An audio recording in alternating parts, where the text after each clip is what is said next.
Good evening, everybody. Welcome to tonight's City Council meeting. It is Tuesday, December 20th, and we certainly thank you, everybody, for watching tonight or being in attendance tonight. Would like to introduce you to your City Council. Councilmember Selberg. Here. Starr. Staley. Here. Erickson. Here. Erpenbach. Here. Kiley. Here. Neitzert. Here. Rolfing. Here. Councilors, thank you for being here tonight. Appreciate it. In Sioux Falls, we start our City Council meetings with an invocation, and back once again is Dr. Ron Tottingham. He often will lead us in this prayer, this invocation, this blessing. He is from Empire Baptist Temple here in Sioux Falls. What we'd ask you to do is to just stand, please, for the invocation, and then remain standing for our Pledge of Allegiance. Dr. Ron, welcome back. I get tired of hearing me say this when I come, but I want to tell you how much I appreciate the work you do here, your families and everything else. It's a great city, and it's because of a lot of what you do. So you're worth praying for sure. Our Father, thank you tonight for your blessings to us and to this city and to these commissioners and to our mayor. I pray that you bless them very much tonight and watch over them and all the things they have to do. They get everything from south to north to east to west. And all the comments from good, bad, and indifferent, give them the kind of a spirit and strength to be able to handle that, and we will make the decisions that continues to make this a good city and a great city so that everybody can come here and have a quality of life. Bless them very special, and bless the meeting tonight in a special way. In Jesus' name, amen. Pledge allegiance to the flag of the United States of America and to the republic for which it stands, one nation, under God, indivisible, with liberty and justice for all.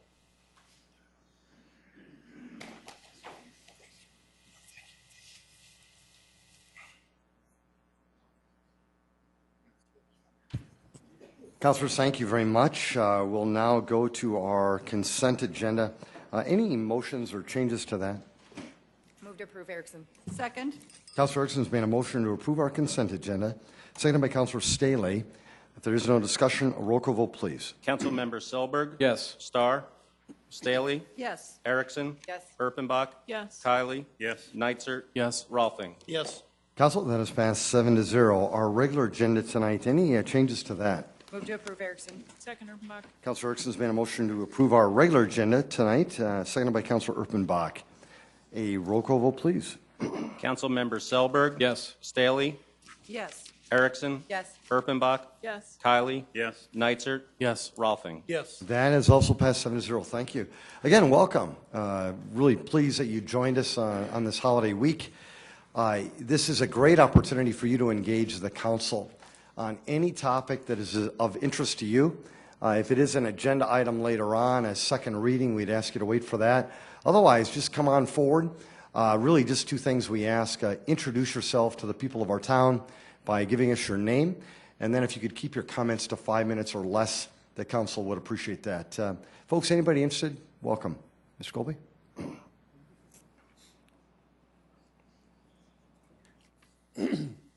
Bob Colby.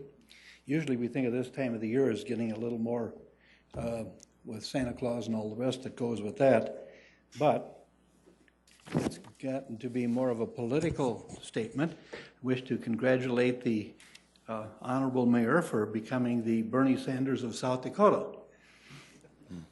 And but you don't have to be an independent to be independent, and some of you might attest to some people who stand at this podium as being somewhat independent. It's kind of interesting now that we've had the Electoral College vote and that this is supposed to be a mandate for the incoming president. When you think of almost 75% of the people did not vote for that person, but that's typical of an American election. Though that individual did lose the popular vote, did win the Electoral College, and we'll see how that affects their thought process going into their term of office. One interesting thing that crossed my mind the other day was, I just wonder how former Governor Bill Janklow and now Donald Trump, upcoming president, how that interaction would have played out. That is something that would be kind of like a chess game. Who would win and on which side would they be? One time, we just did the Pledge of Allegiance, and maybe a little historic background on that would be appropriate. There was Colonel George Bulk, a Civil War veteran, came up with a pledge in 1887, and it was published in the Youth Companion magazine. Francis Bellamy, a 37-year-old Baptist socialist minister. Either of those two guys might have been called bigots in today's language. He came up with the Pledge of Allegiance in time for the Columbian Exposition, thought that there needed to be a new shot of patriotism after the Civil War because things were kind of falling off. And he came up with this: I pledge allegiance to my flag and republic for which it stands, one nation, indivisible, with liberty and justice for all. And this was to be a pledge that was to be used by all countries, not just the United States, but all countries. Well, in 1923, we added the flag word to the pledge. 1954, Ike and the Congress added under God. And most people don't remember that there was a salute that went with that.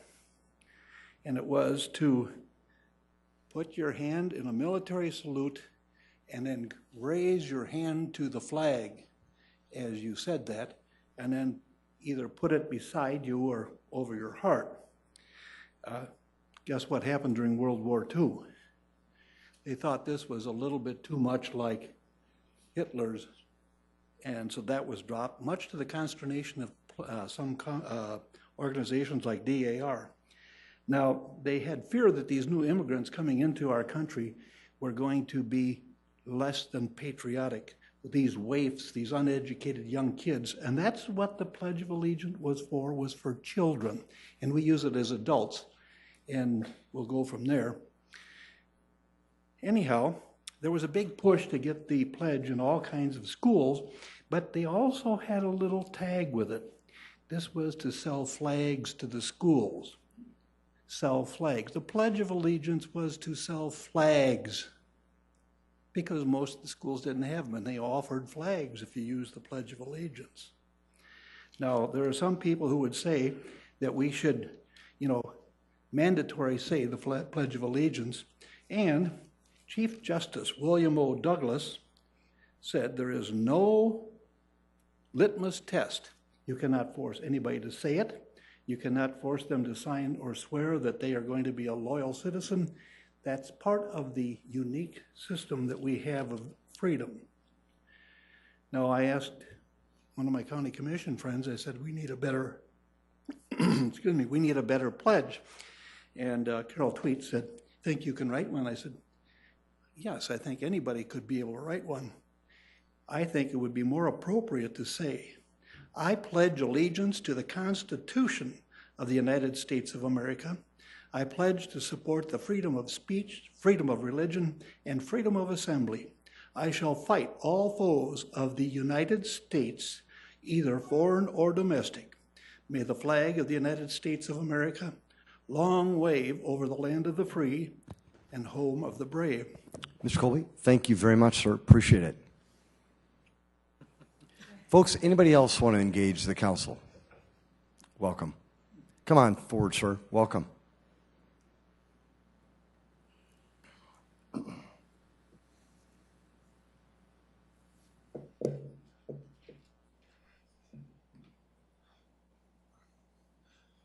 Here it is again. Greetings. I'm David Zokaitis, and I'm here to speak about public speaking. I happen to think that the people that come up here, regardless of who we are, we should show some respect and some decency. And every now and again, there's a problem with that. A couple of times within the last month, city employees have been in this vicinity and speaking to the council, but being a little weak on respect.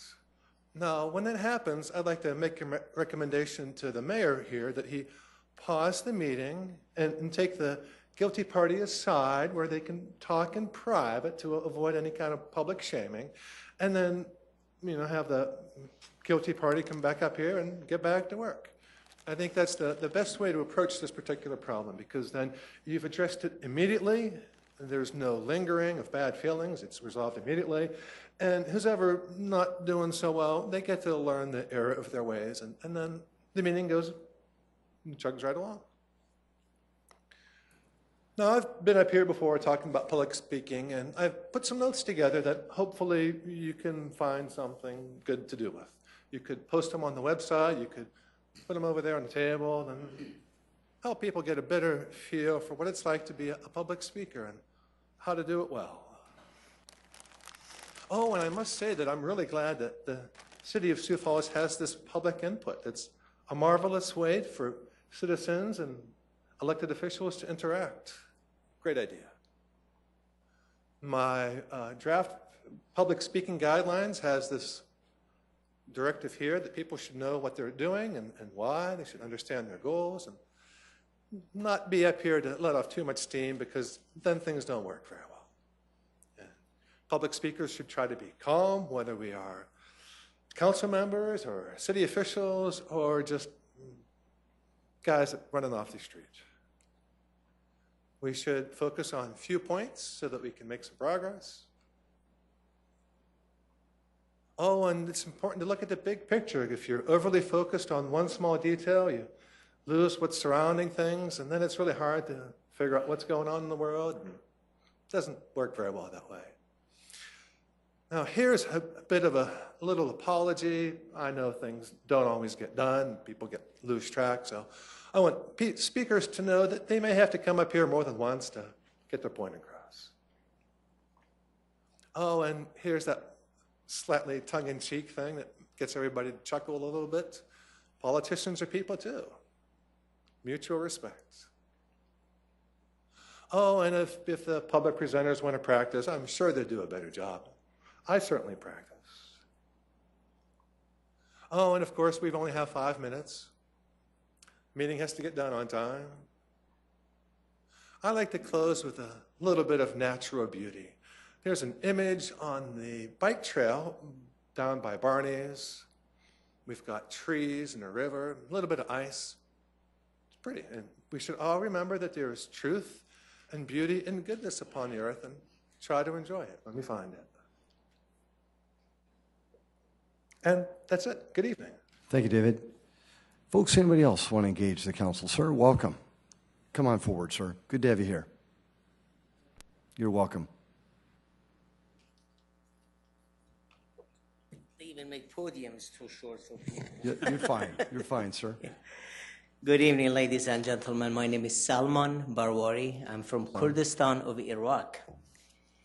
And I don't have any political statement, but I have a little complaint about the city snowplow removal.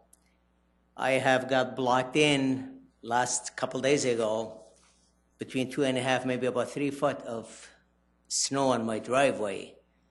And I've had a couple of surgeries done in my shoulder, so it took me about 3 hours.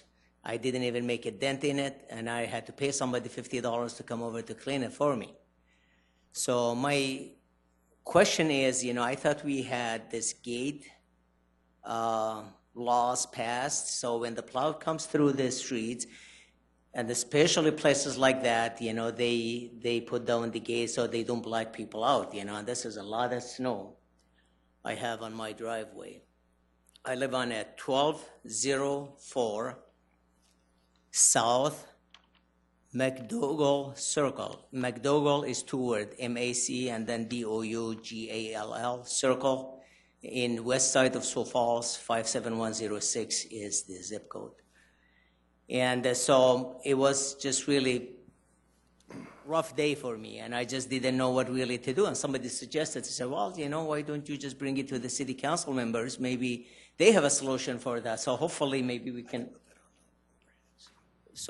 can avoid that, hopefully, from happening. And I pray and hope, that we'll be able to do that, because that thing's, I had at least, and then when you look at my neighbor over there, I took one of the picture.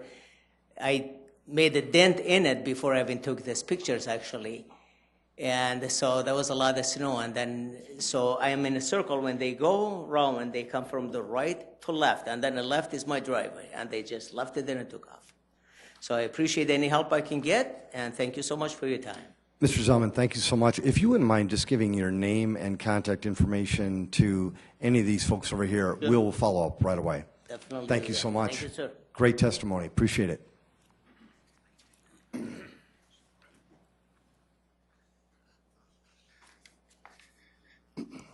Scott Erisman, Sioux Falls. I was watching a video not too long ago. It was a child psychologist talking about the power of the word no, and how the problem with a lot of kids these days is their parents don't tell them no. And so anytime they ask for something, their parents give it to them. And slowly, as they get older and older and older, they get more and more stuff, and the word no means nothing to them. And you could call it being spoiled or whatever. But this child psychologist said that it is probably one of the most important words you should learn as a parent, and when you are young, to use the word no. Now, pretty surprising, because most people associate the word no with negativity. I do not. I believe there's positive things and there's negative things in the world. And I don't believe words have an impact on what is positive and what is negative. It's actions. This morning, Mr. Mayor was on the Greg Belford show. And he said he was disappointed in the council over the smoking ban because they didn't show any leadership because they voted no against the smoking ban. Now, I look at this quite opposite. Does it show leadership when you all vote yes and go along with someone's wishes? That's kind of the herd mentality. That's not leadership at all. That's just kind of going along with the flow. But I will say this, in the end, what the council may lack in leadership, they make up in courage, because it's not easy standing up to a bully. Thank you. Thanks, Scott. Truly appreciate that. Great job. Anybody else? Welcome. Good evening. My name is Josh Kaiser, Welcome, Josh. and I agree with you guys on the smoking ban on city property, but citywide smoking ban, I'm against that. It's not right. We should be able to smoke in our cars in other places. I can see around kids and parks, but not the bike trails either. Because you're not right there with kids while you're smoking as you're riding your bicycle. Because that's what I do. But that's all I have to say on that. Good job, Josh. Thank you. Appreciate it. Oh, and Go ahead. at Jazz Fest, you're gonna, if you do that, have this no smoking on parks, the attendance is gonna go down. Because I know a lot of my friends, they go out there, smoke, drink, and have fun. Then if you're gonna do that smoking ban on city-owned properties, you shouldn't have alcohol sales at Jazz Fest or the Denny Sanford Premier Center. So, that's all. Thanks, Josh. Have a good night, sir. Folks, welcome.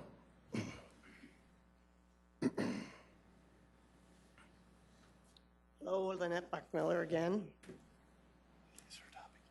We are here tonight to urge you to please vote no on 5829 2016 rezone from RD1 residential to C2 commercial, allowing additional storage units constructed in our neighborhood. We have other issues that have not been resolved, and now storage units will be encroaching our properties. We feel the 5829 2016 rezone will open a Pandora's box of commercial businesses being constructed in our neighborhood. Additional storage units in our area will depreciate the value of our home. The existing storage units are already close enough, and the trees on the property of 4801 and 4901 East Grant Street separate the commercial from the residential. These new storage units will be right on top of us, and 30 feet of trees is not a sufficient buffer, even with a 6-foot fence. Potential resale will be hindered, and there will be a 5 to 10% hit on our property value. We have drainage issues in our area, and additional storage units would intensify the problem. The current land absorbs some of the rainfall and moisture. The runoff from the rain and snow flows from the south to the north to our property. The massive amount of landfill to the north of our property prohibits the natural flow of the water to the wetlands, deterring it along our property. Storage units and blacktop do not absorb water. Consider the downpours Sioux Falls has experienced. Okay, picture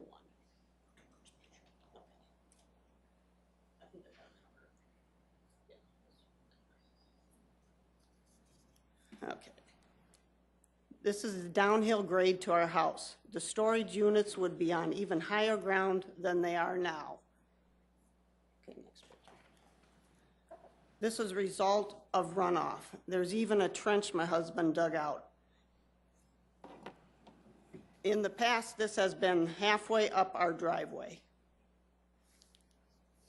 Okay. This is runoff from a snow melt at 41 degrees. What you're looking at is a frozen water that was running the previous day. Since we've moved into our neighborhood, additional storage units were constructed to the south, landfill is dumped to the north, and our property is landlocked because the city vacated all the streets around us and then would not approve the placement of Taylor Circle. All of these are property loss value for us, and so would additional storage units. Jesse has been removing snow from East Grant Street for approximately 2 city blocks for over a decade. This is a city right-of-way. When we retained an attorney for our landlocked property, the city required the developers to put in the streets. They are rezoning 4801 and 4901 East Grant Street to construct storage units. This is a development. Just this weekend, they entered and accessed this property on the corner of Grant and Detroit. Also at that time, if we wanted to go north from our property, we would have at our cost had to put in a hard surface road all the way to the dead street of Taylor.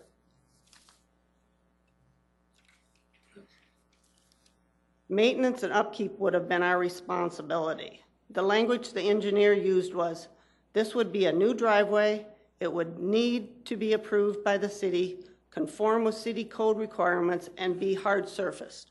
So that's our house there, and we would have had to blacktop all where I have that, yep.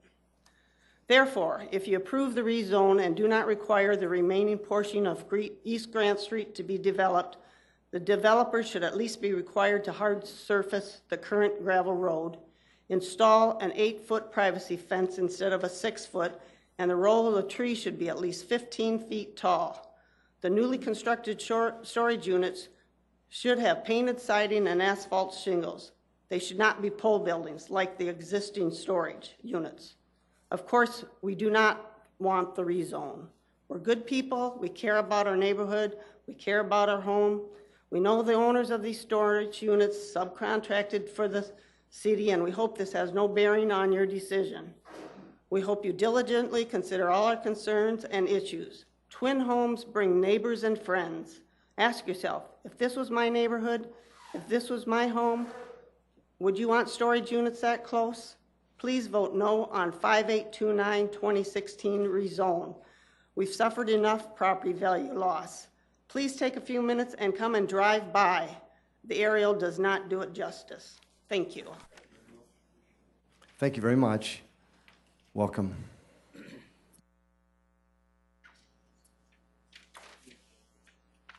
I just want to show a few pictures here.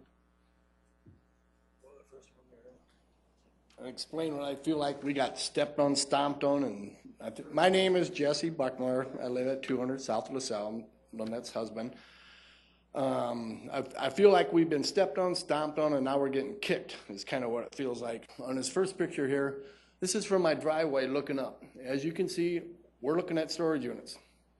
If you look at the overhead view of what if you got Do we have that anywhere? I don't have an overhead. They want to build more storage units, pretty much eliminate all them trees that you're seeing there on the next picture. There's another picture. What trees they're planting there are about 10 inches, maybe a foot tall. They're calling that their buffer zone. You can't see because of the shadow there, but there's a 6-foot fence back there. Not the fence you can see in plain view, but the 6-foot fence that got back by the building is the 6-foot fence. I'm under the impression is what they're going to move out and have as their privacy fence or their security fence. It's no divide, I guess, from residential to commercial. Next picture. There's another picture. If you look again, this is from the road up there. This is not that fence you're looking there, but there's a fence in the back there, a 6-foot fence that they're referring to as being their 6-foot fence. It does nothing to hide, as I guess the word hide or divide, the buildings from view of residential. Residential is right behind me where I'm taking that picture. And this picture here is over on out on Ellis Road. I showed this last time I was here. You drive by these, if some of these, anybody out here drive by there, you drive right by there, you wouldn't even know there was storage units. The next picture, that's what they look like up close, and that's not even half of them. They go all the way around there. They got asphalt shingles, as my wife said, and they're painted siding on there, and you can see the residential in the back there. Like I say, you drive by, I think you know about this place. They're like, it's what you want for storage units. They do the same purpose as what these pole buildings do. They store stuff. And this is what they got for a buffer on the south side of that. They got twin homes. Last time we were at the planning meeting, the petitioner, he mentioned that his pole buildings, and I hate to use the word pole building, they're 10 buildings. He referred to them being the same look as what a twin homes look like. I see no resemblance there myself. I don't know what he was thinking there. This is a picture, and go back to the first picture. This picture here is an old picture. You see the trees there? Now go to one of my first pictures. A lot of those trees are gone because they've systematically sold them. I think that's what they do. They sell trees. That's fine. We never said nothing. We never really saw the buildings because you can't see them on that top picture. They're out of sight, out of mind. That's a word I want to use in talking about divide. Just give me a picture. When you talk about their fence they got, if you look at their plan, they got this, from what I'm reading, they got this 6-foot fence they got there, that's up there, 1 foot behind their new buildings, 1 foot. If you got a 15-foot building and you put a 6-foot fence 1 foot from the building, you're seeing more building than you're seeing fence. What is this doing for privacy? This is doing nothing. This is out of sight, out of mind. If you have a 6-foot fence, and plus this is on the high ground, the closer you get up, the higher the ground, as you can see up there. I'm using sight of line. Now, if you have an 8-foot fence or a 6-foot fence, and you got a 15-foot building back here, and you got this up here, you're not seeing the buildings. That's what I call a divide. They're not. This doesn't make sense what they're doing. It's not going to look right. If you drive up there, you'll see they're actually close enough right now. The whole thing up there and that whole development, bottom line is, it's zoned for twin homes. If twin homes go in, then the road is going to go in, a finished, improved curb and gutter road. If they do what they want to do, they're going to use the term primary access, which they won't have, so they're going to get out of putting this road in or be responsible for it. My question is, why was a dead-end road put in just to the east there with no intentions of it ever going in, if this is what the plan's going to be? What plan are we following here? It don't make no sense. If they get, essentially what they're working on is a free pass on this road. The whole area needs to be developed. A road needs to be done. The only way the road's going to get done is if that's residential. That's all I think I got to say. But. Thank you, Mr. Buckmiller. Thank you, sir. Welcome.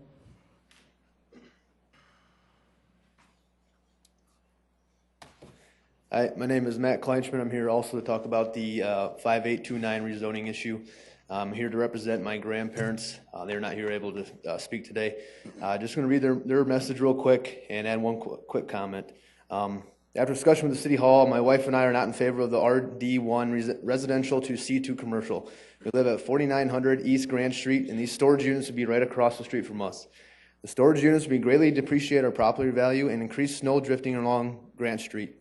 I currently provide the plow truck for snow removal, a service which I provided, but should be provided by the city for East Grand Street for the last several years. The proposed barrier is inadequate, and the current trees and spacing between our property and the current storage units need to remain. We believe improvements to our neighborhood are needed instead. Please leave 4801 and 4901 East Grand Street as residential. When we came to the rezoning meeting, there's a couple comments that I just want to touch on real quickly. The first comment was that these storage units, if installed, would be similar to an accessory garage units on a townhome. And while they may be similar in height, they will not be similar in appearance. The construction of an accessory garage unit for a twin home or a townhome is going to be with asphalt shingles and LP siding, like the ones on the picture that Jesse had shown. The pole barn storage units that are proposed are going to be pole barns with sheet metal as siding and sheet metal roofs. These do not have the similar appearance as a twin home garage unit would have. The second point that I would like to point out or touch on that was made in the last zoning meeting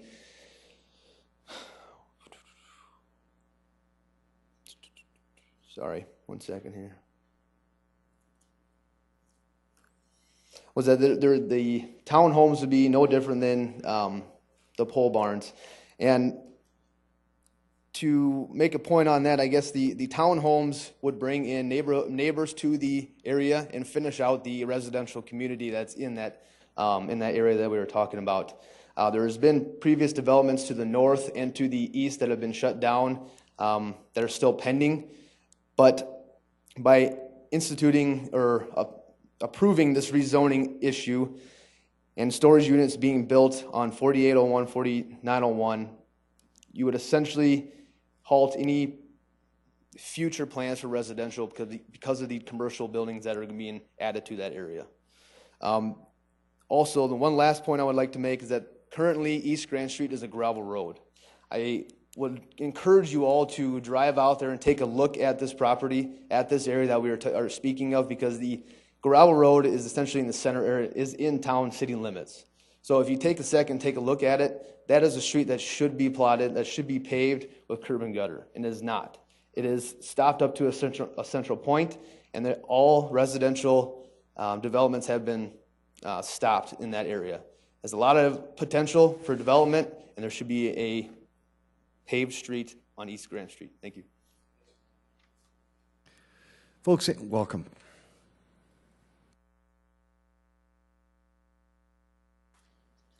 Tim Stanger. I was going to talk good about the snow gates because everybody in my neighborhood didn't have to shovel. I thank the citizens of Sioux Falls for voting to be able to get the snow gates, and I thank the city for putting the money towards them to put them on, the snow removal equipment. They did work real good. I guess the question is I've been an independent for 7 years now, and I decided that I didn't want to be in the party I wanted to be in. But I wasn't able to figure that overnight. It took a long time to figure out which party I wanted to be in and what party I didn't want to be in, and obviously I'm an independent conservative. I don't really think that it was a press conference that needed to tell everybody that I'm going to be an independent, because I never even told any of my friends what I was, because it really, truthfully, is none of their business. But people ask me, well, why would the mayor go and do that? I told them, I said, read in between the lines. And they say, well, what's he going to do, run for governor, or is he going to run for representative?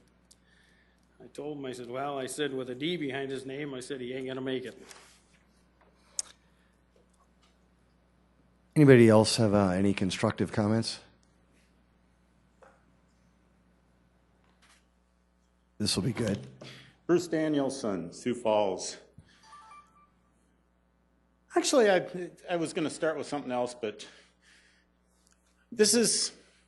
I went to the Parks Board meeting today to show them how easy it is to record a meeting. I set up a couple cameras, but I also showed them this one, just like I was here last week and showed you, and gave them an idea of how hard it was to record the meeting. It can go down to the IT department, $30, $60, $100 handy cam, and they've got the meeting covered, and the sound quality is pretty decent. So I wanted to just let you know I was there today, and it'll be up online. I also got to learn about the top 10 list that the Parks Board, or the Parks Department gave to the Parks Board today, and saw who they were electing as their leaders. So that was just another part of it today. But as long as we're talking about snow gates, my property was missed again. I don't know why my street has such a problem with getting snow gates to work on it, but I had a pretty good drift in front of my property. So the thing that I just witnessed as I walked up here, I wasn't going to touch on it, but the more I think about it, it really bothers me. I sent an email to everybody that's sitting up here, the council members, talking about disrespect and the disrespect that those of us in the audience felt for the way things turned out last week when Tracy Turbeck dissed Teresa Staley for asking very legitimate questions we all wanted answers to. And I've asked several of the members up here these same questions in the last few weeks, as well as many other people I know. And to have Tracy Turbeck diss Teresa the way that he did, it was extremely disrespectful. And then as I'm walking up here, the disrespect that I just saw you, Mr. Mayor, give Tim Stanga was not called for at all. And I find that to be something that we don't need in here. Besides that, now, yesterday there was a press conference I went to. And the press conference, did Tracy Turbeck, since he was at the meeting, Tracy Turbeck, did he take vacation time yesterday? Council Chair Rolfing has asked you to stop. Thank you. So, have a good night, sir. You're just being as disrespectful as everything else that's going on, Rex. Folks, did anybody else want to address the council? Welcome. Sir, I apologize. You've already had your opportunity. I apologize. Thank you. Thank you very much. Appreciate it. Folks, did anybody else want to address the council on another topic? Very good. Thank you. Item number 15, please. Item 15, new 2017 retail wine license for GL Management LLC, Great Life at Suburban Lanes, 2621 South Spring Avenue, cup not required. Number 16, new 2016-17 retail malt beverage license for Kurt Zant, Abir, Ethiopia, 3101 West 41st Street, Suite 105, cup not required. Item 17, new 2017 retail wine license for Kurt Zant, Abir, Ethiopia, 3101 West 41st Street, Suite 105, cup not required. Number 18, transfer of 2016 retail liquor license with Sunday sales certificate and video lottery terminals from Loyal Order of the Moose, Moose Lodge, 1926 Burnside Street, to Loyal Order of the Moose, Moose Lodge, 5013 North Cliff Avenue, cup not required, pending final inspections per Fire, Health, and Building Services. Number 19, renewal of 2017 retail liquor license for Loyal Order of the Moose, Moose Lodge, 5013 North Cliff Avenue, pending final inspections per Fire, Health, and Building Services. Good evening, Jamie Palmer with licensing. Item 15 is a new license request. The applicant currently holds a retail beer license at this location and wishes to also sell wine. This license, if approved, would allow them to do so. Item 16 and 17, I need to request a motion to withdraw per the applicant's request due to location issues. The explanation and information for items 18 and 19 are a little lengthy, so please bear with me. On December... Councilor Erickson. Sorry to interrupt. Can I make a motion to go ahead and withdraw number 18? Is that correct? That's the one to withdraw? 16 and 17. 17, I'm sorry. I'll make a motion to withdraw 16 and 17. Thank you, Council Chair, or Councilor Erickson's made a motion to withdraw items 16 and 17. Councilor Neitzer seconded that. Any discussion? Roll call vote, please. Councilmember Selberg. Yes. Starr. Yes. Staley. Yes. Erickson. Yes. Erpenbach. Yes. Kiley. Yes. Neitzer. Yes. Rolfing. Yes. That is passed 8-0. Thank you. Mr. Mayor, can I Yes. go ahead and make a motion to approve number 15, please? Thank you, Councilor. Is there a second, please? Second, Rolfing. Seconded by Council Chair Rolfing. A roll call vote, please. Councilmember Selberg. Yes. Starr. Yes. Staley. Yes. Erickson. Yes. Erpenbach. Yes. Kylie. Yes. Neitzer. Yes. Rolfing. Yes. That is passed 8-0. Thank you. Mr. Mayor, I Council- do Councilor need to Erickson? recuse myself for items 18 and 19. Thank you, Councilor. Jamie? On December 14th of 2014, the Moose Lodge applied for their retail liquor. Jamie, Mr. Mayor, excuse me, can we do 18 and 19 together, and the applicants are also here? Is that what we're doing? Yeah, yep. This is, all of this information is for items 18 and 19, sorry. Okay. On December 14th of 2014, the Moose Lodge applied for their retail liquor license renewal for 2015. The application is under oath, and it stated that the license was inactive. It's a Class 6 felony to submit a false application. An inactive license means that the South Dakota Department of Revenue physically holds the license in their office until the licensee is ready to begin using it. SDCL 35-1-5 prohibits anyone from selling under an inactive license. On December 4th of 2015, the Moose Lodge submitted their 2016 renewal application.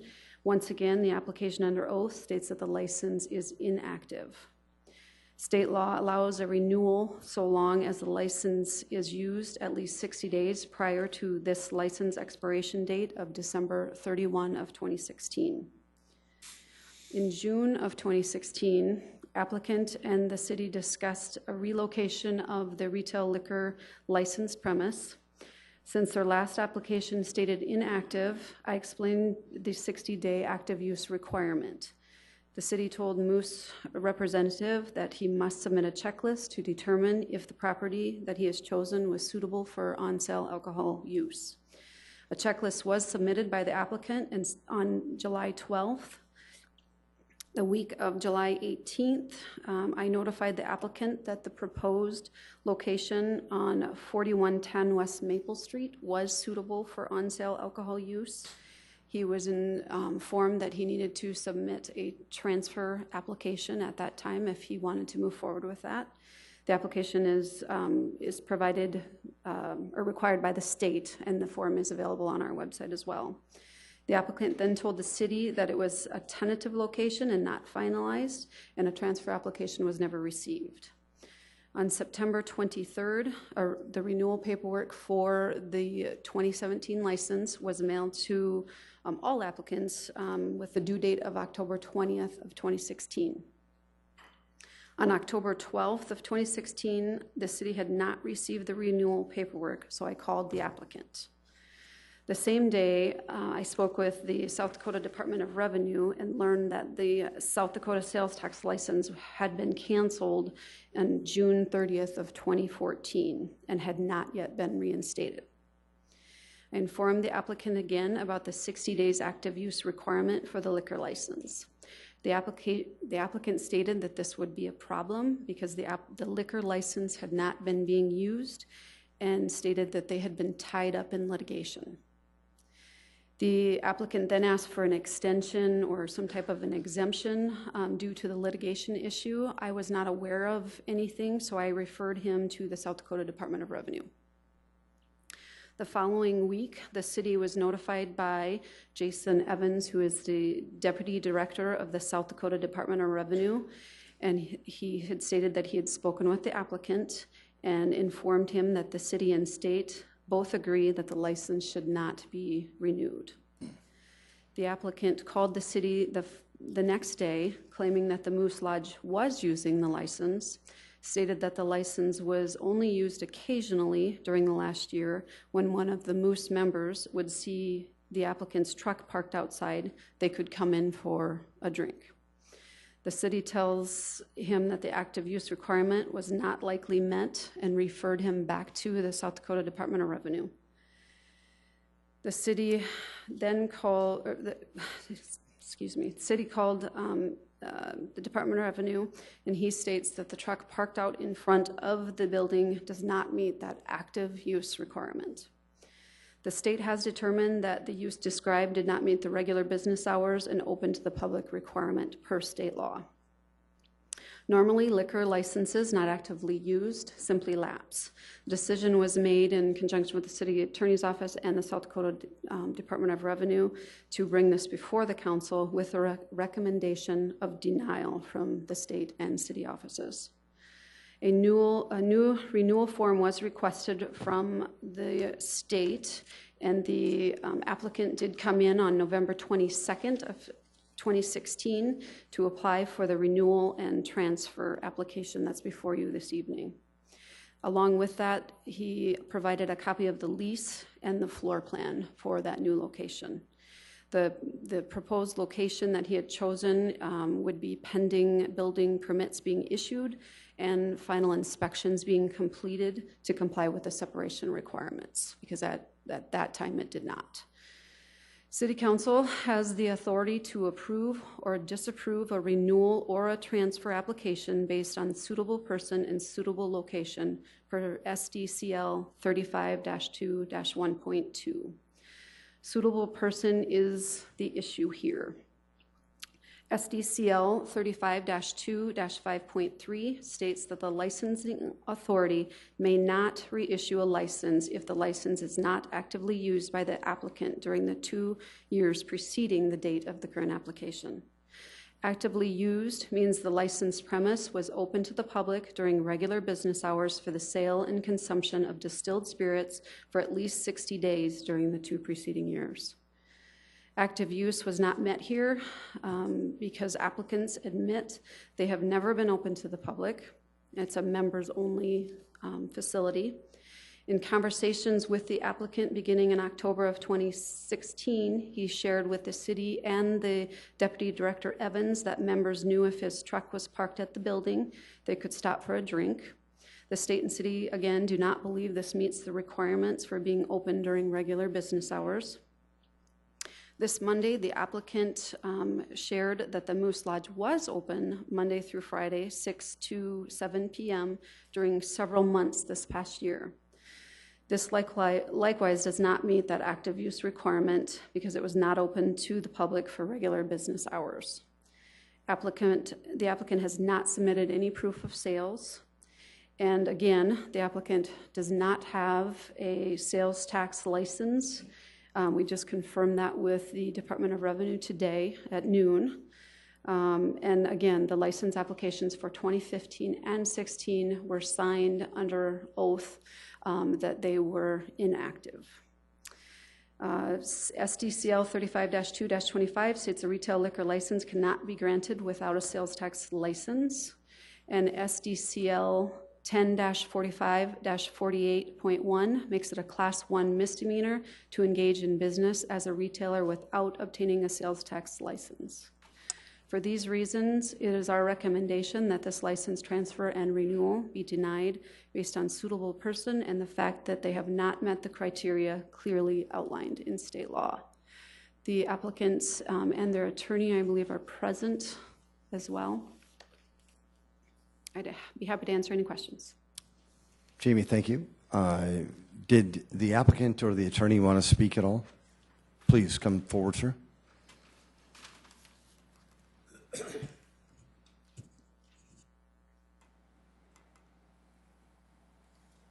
Good evening. My name is Dave Edwards. I'm an attorney for the Moose Lodge, the Loyal Order of Moose 503 here in Sioux Falls. I'm with the Bright Law Office here in Sioux Falls.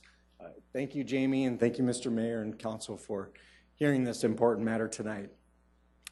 I had not been familiar with what the Moose Lodge was until recently, when unfortunately they had to hire my office to take care of some legal issues. They started in 1942 in Sioux Falls, and it's my understanding that they've had an active liquor license continuously since 1942. Their activities in Sioux Falls have declined. Their membership has declined. It's an older group, but they are trying to rejuvenate the group and reestablish themselves. They've looked at 2 different new locations, as Jamie said. What the Moose Lodge had done in years past was they would hold dances. They had a dance floor and they would have bands. They would have pool leagues and dart leagues. Some of those events were geared toward teenagers and things of that nature. That's some of what the Moose Lodge has done. They're a fraternal organization. It's a Chicago-based nationwide organization, and they do community service events. Like I said, it's been a little bit less lately, but there are reasons for that. Today with me is Gary Zitterich, gentleman over there, and also Bob Kogel. They are two of several of the board of directors of the Moose Lodge. I had put together an outline, if you would indulge me, to go through some of what's been happening the last couple of years that led to tonight's hearing. And it really what we're hoping to explain to the council is that there have been some unfair circumstances pushed upon the Moose Lodge. They're not litigators. They're not seeking to get into court, and that's what they found themselves in. And so what had happened is that the property on Burnside, it wasn't good for them anymore. It was too big. It was too expensive to operate. They needed something smaller. So they wanted to lease the building or lease part of it. And they wanted to sell it and find someplace smaller. They eventually leased a part of the building to a church. It looked to work out great. They would lease half the building.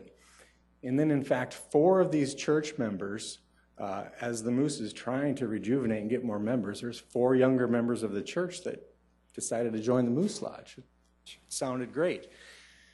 Then those 4 members took board positions.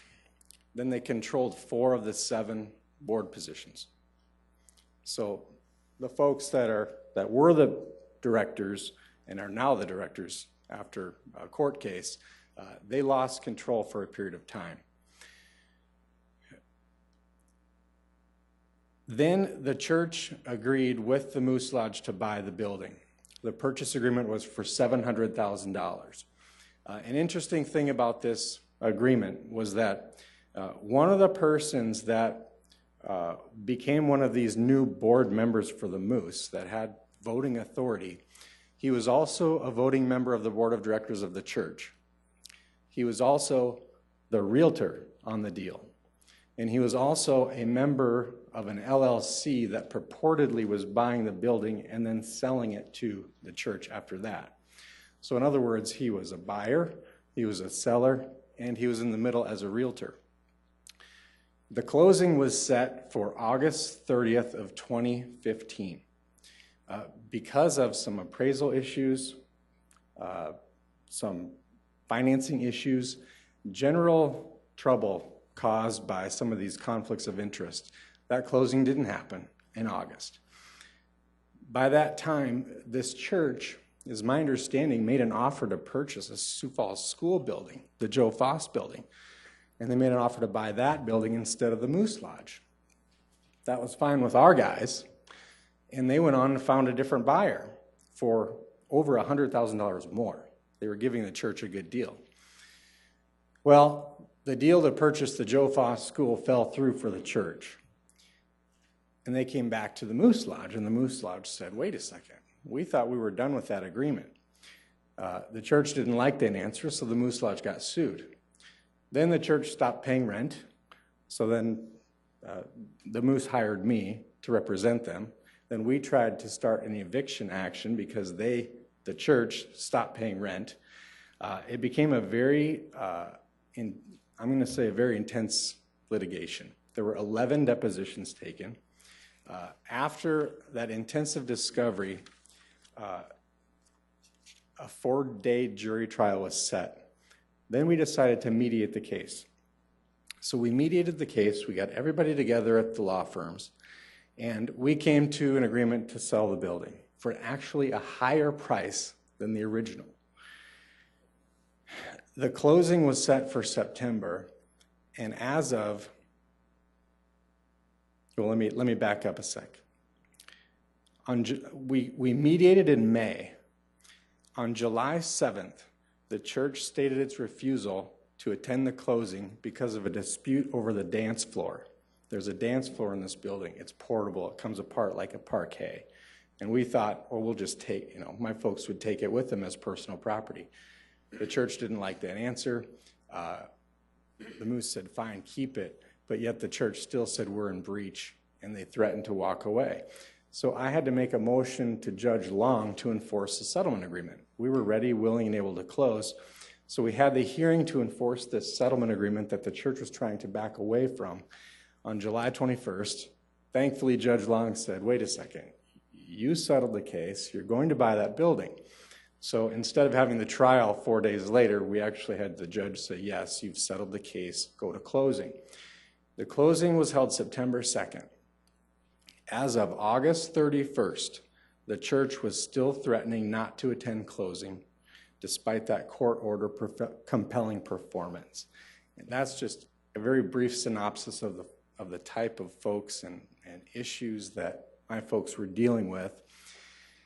So during this period of litigation, as Jamie explained, the Moose Lodge folks were trying to find new locations. There was that brand new strip mall on Maple Street. That was a little too spendy for them, but it was looked at by the city as far as a new suitable location. After the dust settled on the case, then the Moose Lodge did find a new place to lease on North Cliff, which is the one at issue today for that second agenda item. On those renewal applications, those were signed truthfully. It was inactive, and I've explained the reason why the Moose Lodge was inactive. It wasn't by their choice. Had they closed on time under the original purchase agreement and not been sued for claims which I'm going to tell you I don't believe were valid, had they not gone through that, they would have closed and they would have been right on to either the Maple Street location or somewhere else. And so I can't give you details on what they were and were not doing in terms of sales or sales tax or being open or closed. I can tell you they're not really a public place of business until they have certain events like the dances and so forth. So I'm not here to tell you what they were doing for a 60-day period over the last 2 years.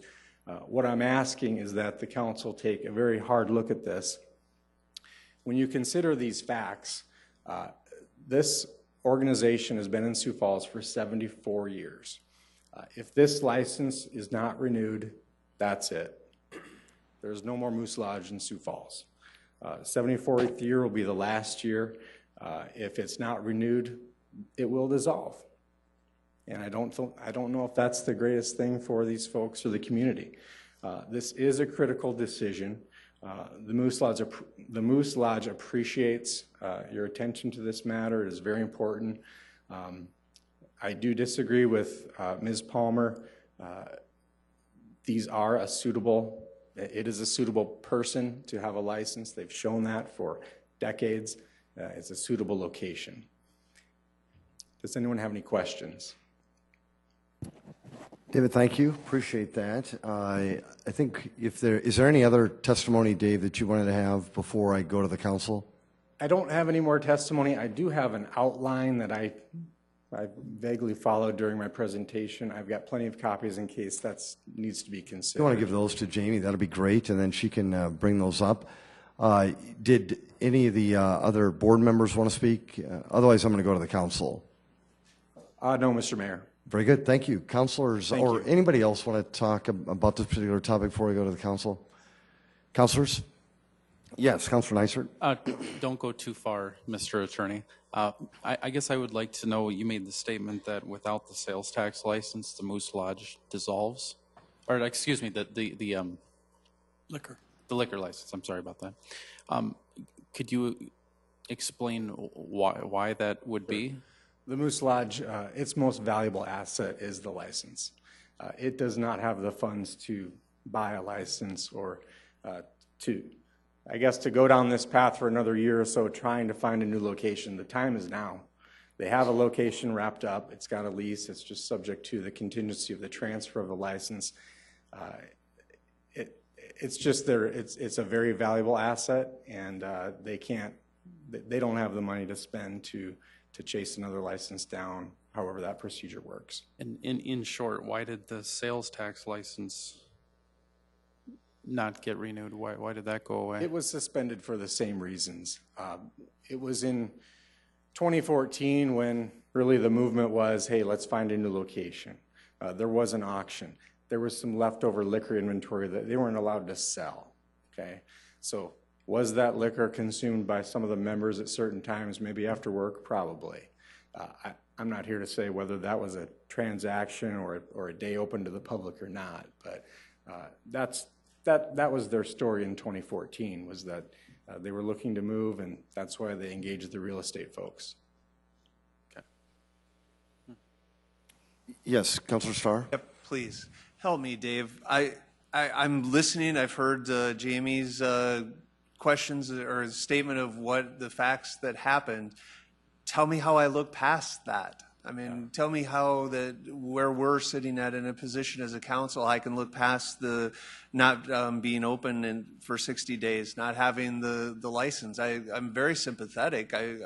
It's been a great organization. I've had family members who've been part of the Moose organization in other communities, and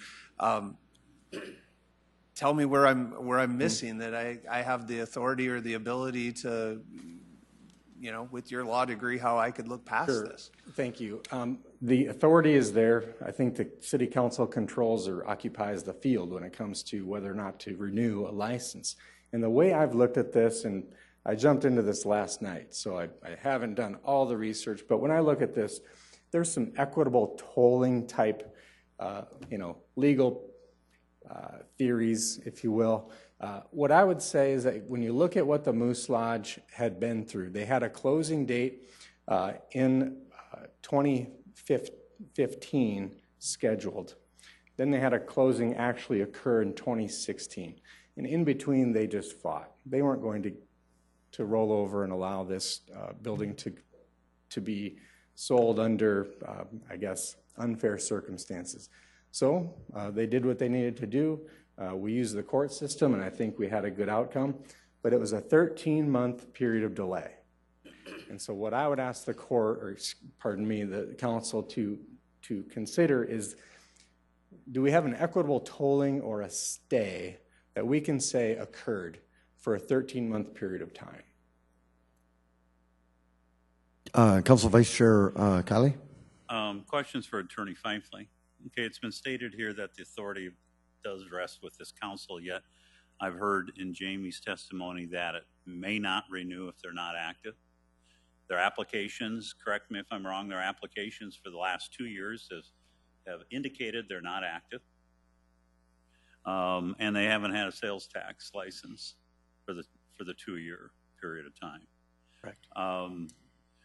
And also heard that the state has indicated the license should not be renewed.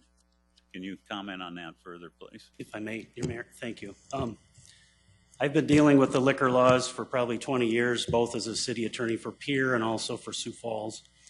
And certainly the State Department of Revenue and our office feel the same way, that you are not given discretion under these state statutes in this situation, and I'll explain why.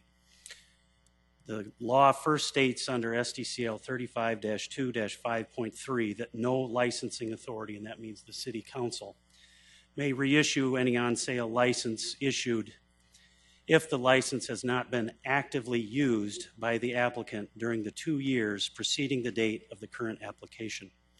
For purposes of this section, the term actively used means that the licensed premise was open to the public during regular business hours for the sale and consumption of distilled spirits for at least 60 days during the 2 preceding years. The State Department of Revenue and our office are both reading this to mean that you as a city council do not have discretion if that active use requirement is not met. And based on the facts that have been stated by Jamie Palmer tonight and are still not disputed, there is no active use in our estimation. The other law at play is SDCL 35-2-25, which states that no license may be issued unless the applicant has first obtained a sales tax license pursuant to Chapter 10.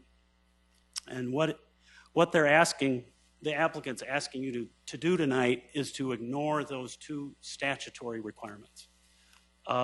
As this council has learned through the years, the state has preemption on licensing authority regarding alcohol.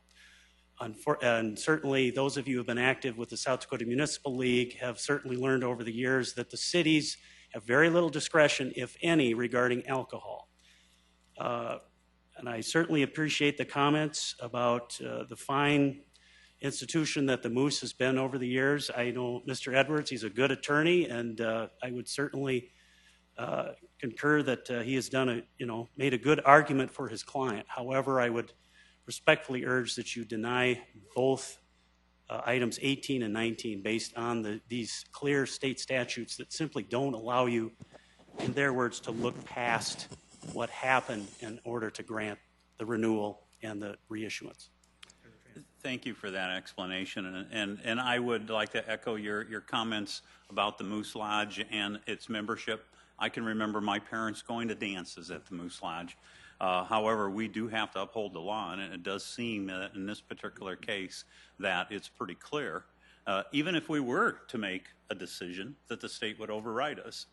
So I think I've had enough information. Thank you. Councilor Seeley. Well, I have a question, and maybe Jamie, you can help me with this, or the attorney, but before 2014, what were the hours of business operation for the Moose?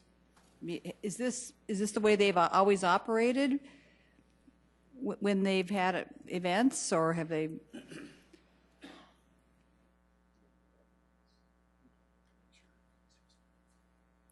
I'm Gary Zetterich. I'm the current administrator at the Moose Lodge. Before we used to be open Monday through Saturday with some Sunday events. Once we had a offer to purchase the property, we made arrangements to auction off all of our personal property with the idea that we were going to buy all new chairs, tables, all new coolers, all new anything that went inside the building was going to be all brand new. So once the deal fell apart, we had no option as to go back to our old ways.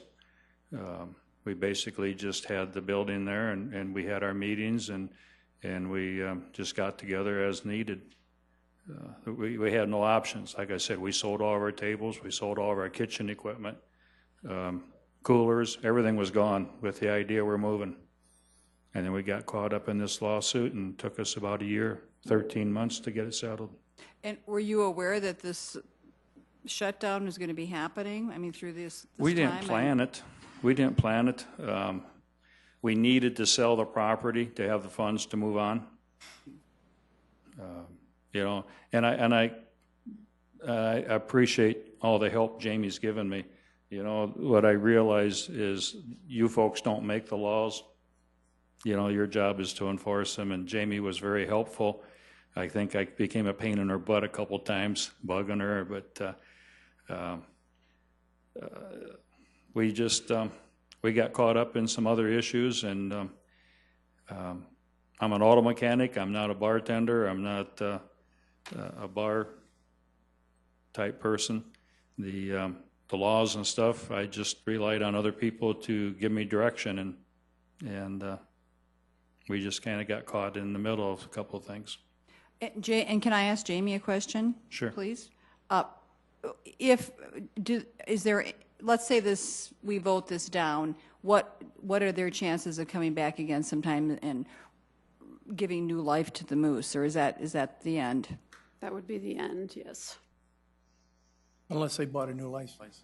Correct, yeah. They could buy a new license from someone else, or get a beer license or wine license.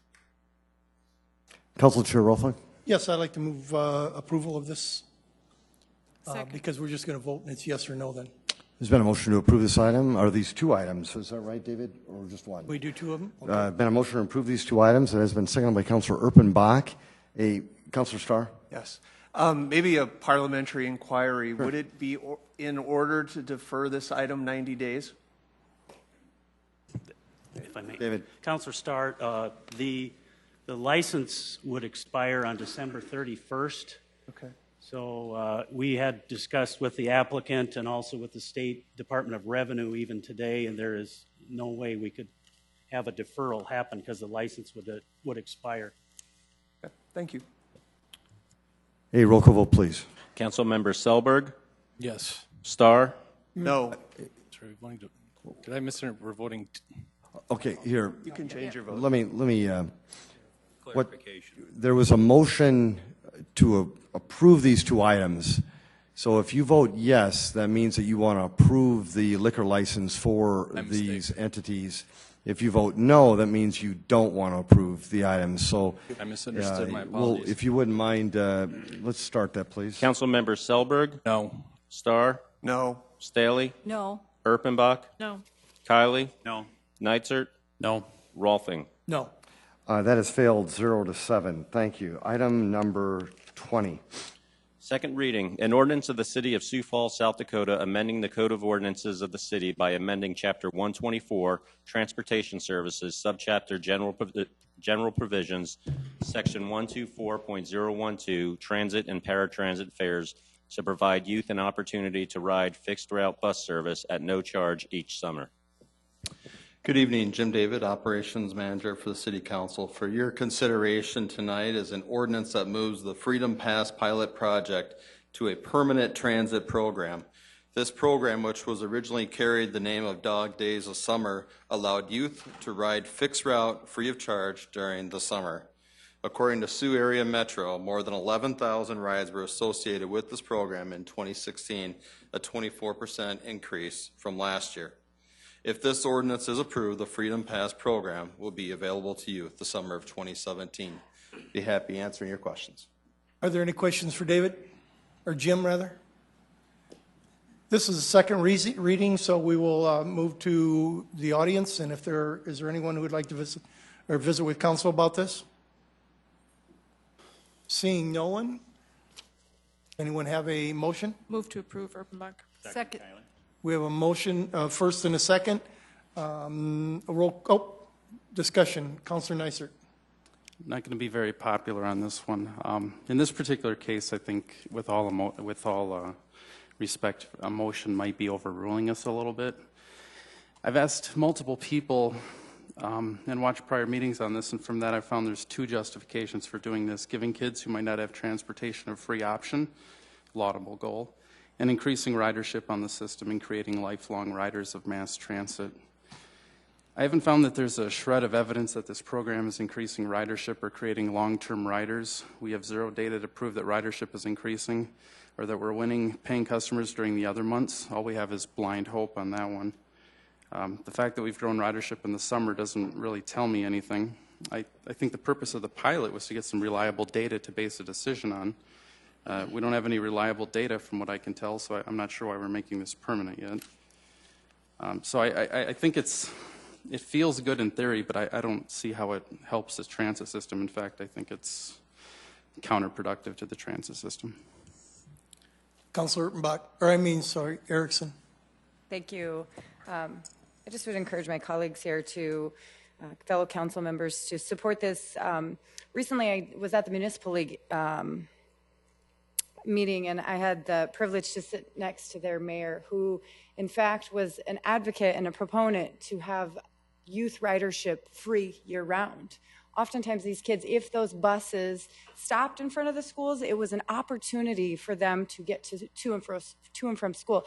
Did not replace chipper fees or charges or any of that. It simply was an extra means for some of these students to get to school. I know we're only talking about the summer, but I'm using that as an example, and we had a great conversation back and forth as far as his vision in Rapid City, of all places, but we meet with them frequently, and the impact it has on the community of keeping students out of trouble. It helped on truancy rates. We've also heard a lot about the meals program in the summertime. Oftentimes this is the only meal some of these students will get based on getting there in the summertime. And for that reason, I ask you to support this. I think that we could even potentially go further with this at some point, just seeing the impact it has on a community as such as Rapid City, and that long-term vision thinking about that. Again, it doesn't replace any of the other things, but if we can allow students, youth, to move about the city, get to the libraries, get to jobs. I think that's a win in the end. Councilor Urbanbach. Thank you. I would encourage, maybe, I'm disappointed, honestly, and I hope she's watching. Kathy Breckelsbauer is not here with her troops of children. That has been one of the great gifts of being involved in this community and understanding the population of folks who do use the buses, especially in the summer when it's those children who are the most needy. That is how the pilot program started. It started with Kathy Breckelsbauer. It did not come from this council. It came from citizens. This is something that was asked for and, yes, demanded. And we did take it as a pilot, as kind of a backdoor way into it. This is one of those things that needs to happen in this town. That we need to stand up for those folks in the most need in this community. And this is an easy way to do it. We're running those buses anyway. This is an easy way to do it. I'd encourage you to vote yes. Right. Okay. Me. Are you, I'm sorry. Councilor Kiley. Thank you. I too support this ordinance and the change to make it permanent. It is, the intentions certainly are noble, and we're only in the second year.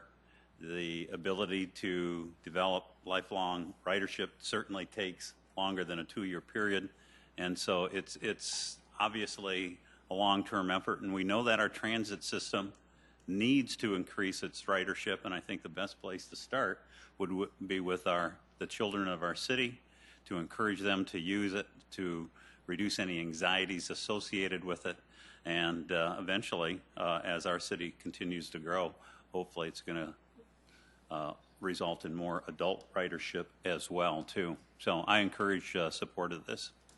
Councilor Neitzer. Just to follow up, I'm a big fan of Kathy. I know Kathy.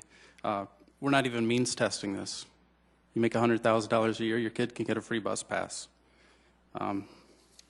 Again, this is a rounding error. I get that as far as the whole system goes, but we're trying to put it on the system to being sustainable, and this, I think, takes us in the opposite direction. Sometimes feeling good and doing good are not the same thing. Has there been a motion? Yes. There has been a motion. A roll call vote, please. Council members Selberg? Yes. Starr? Yes. Staley? Yes. Erickson? Yes. Erpenbach? Yes. Kiley? Yes. Neitzer? No. Rolfing? Yes. That is passed 7-1. Item 21. Second reading, an ordinance of the City of Sioux Falls, South Dakota approving a Mid-American Energy Company gas easement. Good evening, Mayor and City Council. This involves the downtown rail yard redevelopment land and the Mid-American Energy Company. We've worked with them to find and confirm their active gas lines on those subject parcels.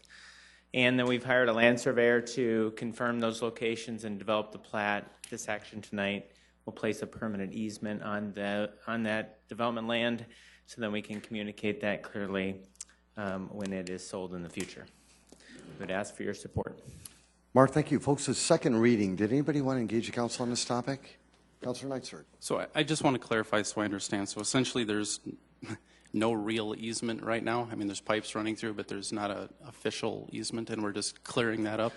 That's right, Councilor. When Burlington Northern owned the land, the way they handled utilities is that they would issue a permit and they would file them at their corporate office. Now that it's owned by the public, and our standard procedure, so it will be recorded and be forever in place, is to place a permanent easement on there, and then it's clearly confirmed as the land is transferred. Okay, very good. Thank you. Councilor, does anybody want to make a motion on this item? Point of order. We need Yes. public input. I had asked. No one did. Nobody That's did? why I I'm went to sorry, I Councilor didn't hear that. Neitzer. I'm sorry. Make a motion to approve. Sorry. I didn't thank hear you. that. Second. My apologies. Thank you. Councilor Erickson's been a motion to approve, second by Councilor Erpenbach. If there's no discussion, roll call, please. Council members Selberg? Yes. Starr? Yes. Staley? Yes. Erickson? Yes. Erpenbach? Yes. Kiley? Neitzer? Yes. Rolfing? Yes. That has passed 7-0. Item 22. Second reading, an ordinance of the City of Sioux Falls, South Dakota, amending the Code of Ordinances of the city by amending Chapter 39, Personnel Regulations and Benefits, Retirement and Pensions. Tracy. Good evening, Mayor and council members. This ordinance will further the goals of the 2013 pension reforms by protecting the city and taxpayers from higher, more volatile contribution rates to our pension systems in the future.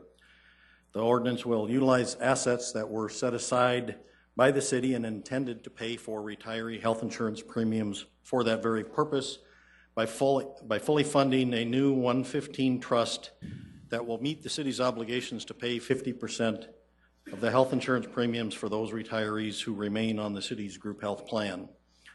The ordinance will place the remainder of these assets that had been set aside by the city into the pension trust funds.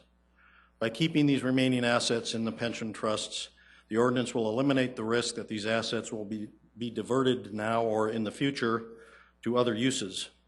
Simply put, the movement of this money will align plan assets with plan liabilities. It really puts the money where it will be needed. The ordinance will make no changes to retiree health care benefits that are provided under the plan and make no changes to employee pension benefits that are provided under the plan.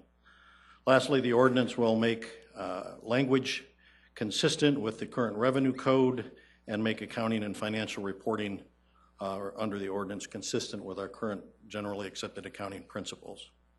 These changes in the ordinance come to you with the unanimous support of the Employees Retirement System Board of Trustees and the Firefighters Pension Fund Board of Trustees. I urge your support. Thank you. Tracy, thank you. Is there anybody who wanted to engage the council on this topic? Welcome.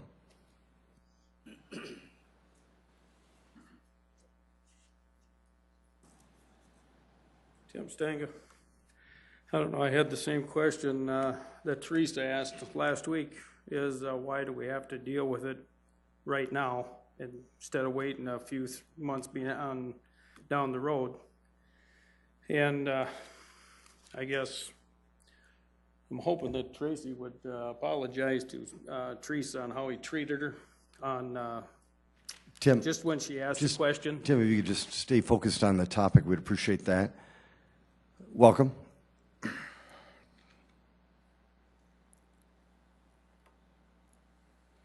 I'm David Zokaitis, and I have more of a rhetorical question because I haven't analyzed this enough to offer too much insight. But, you know, I've worked in the private industry for decades, and I've never had a pension.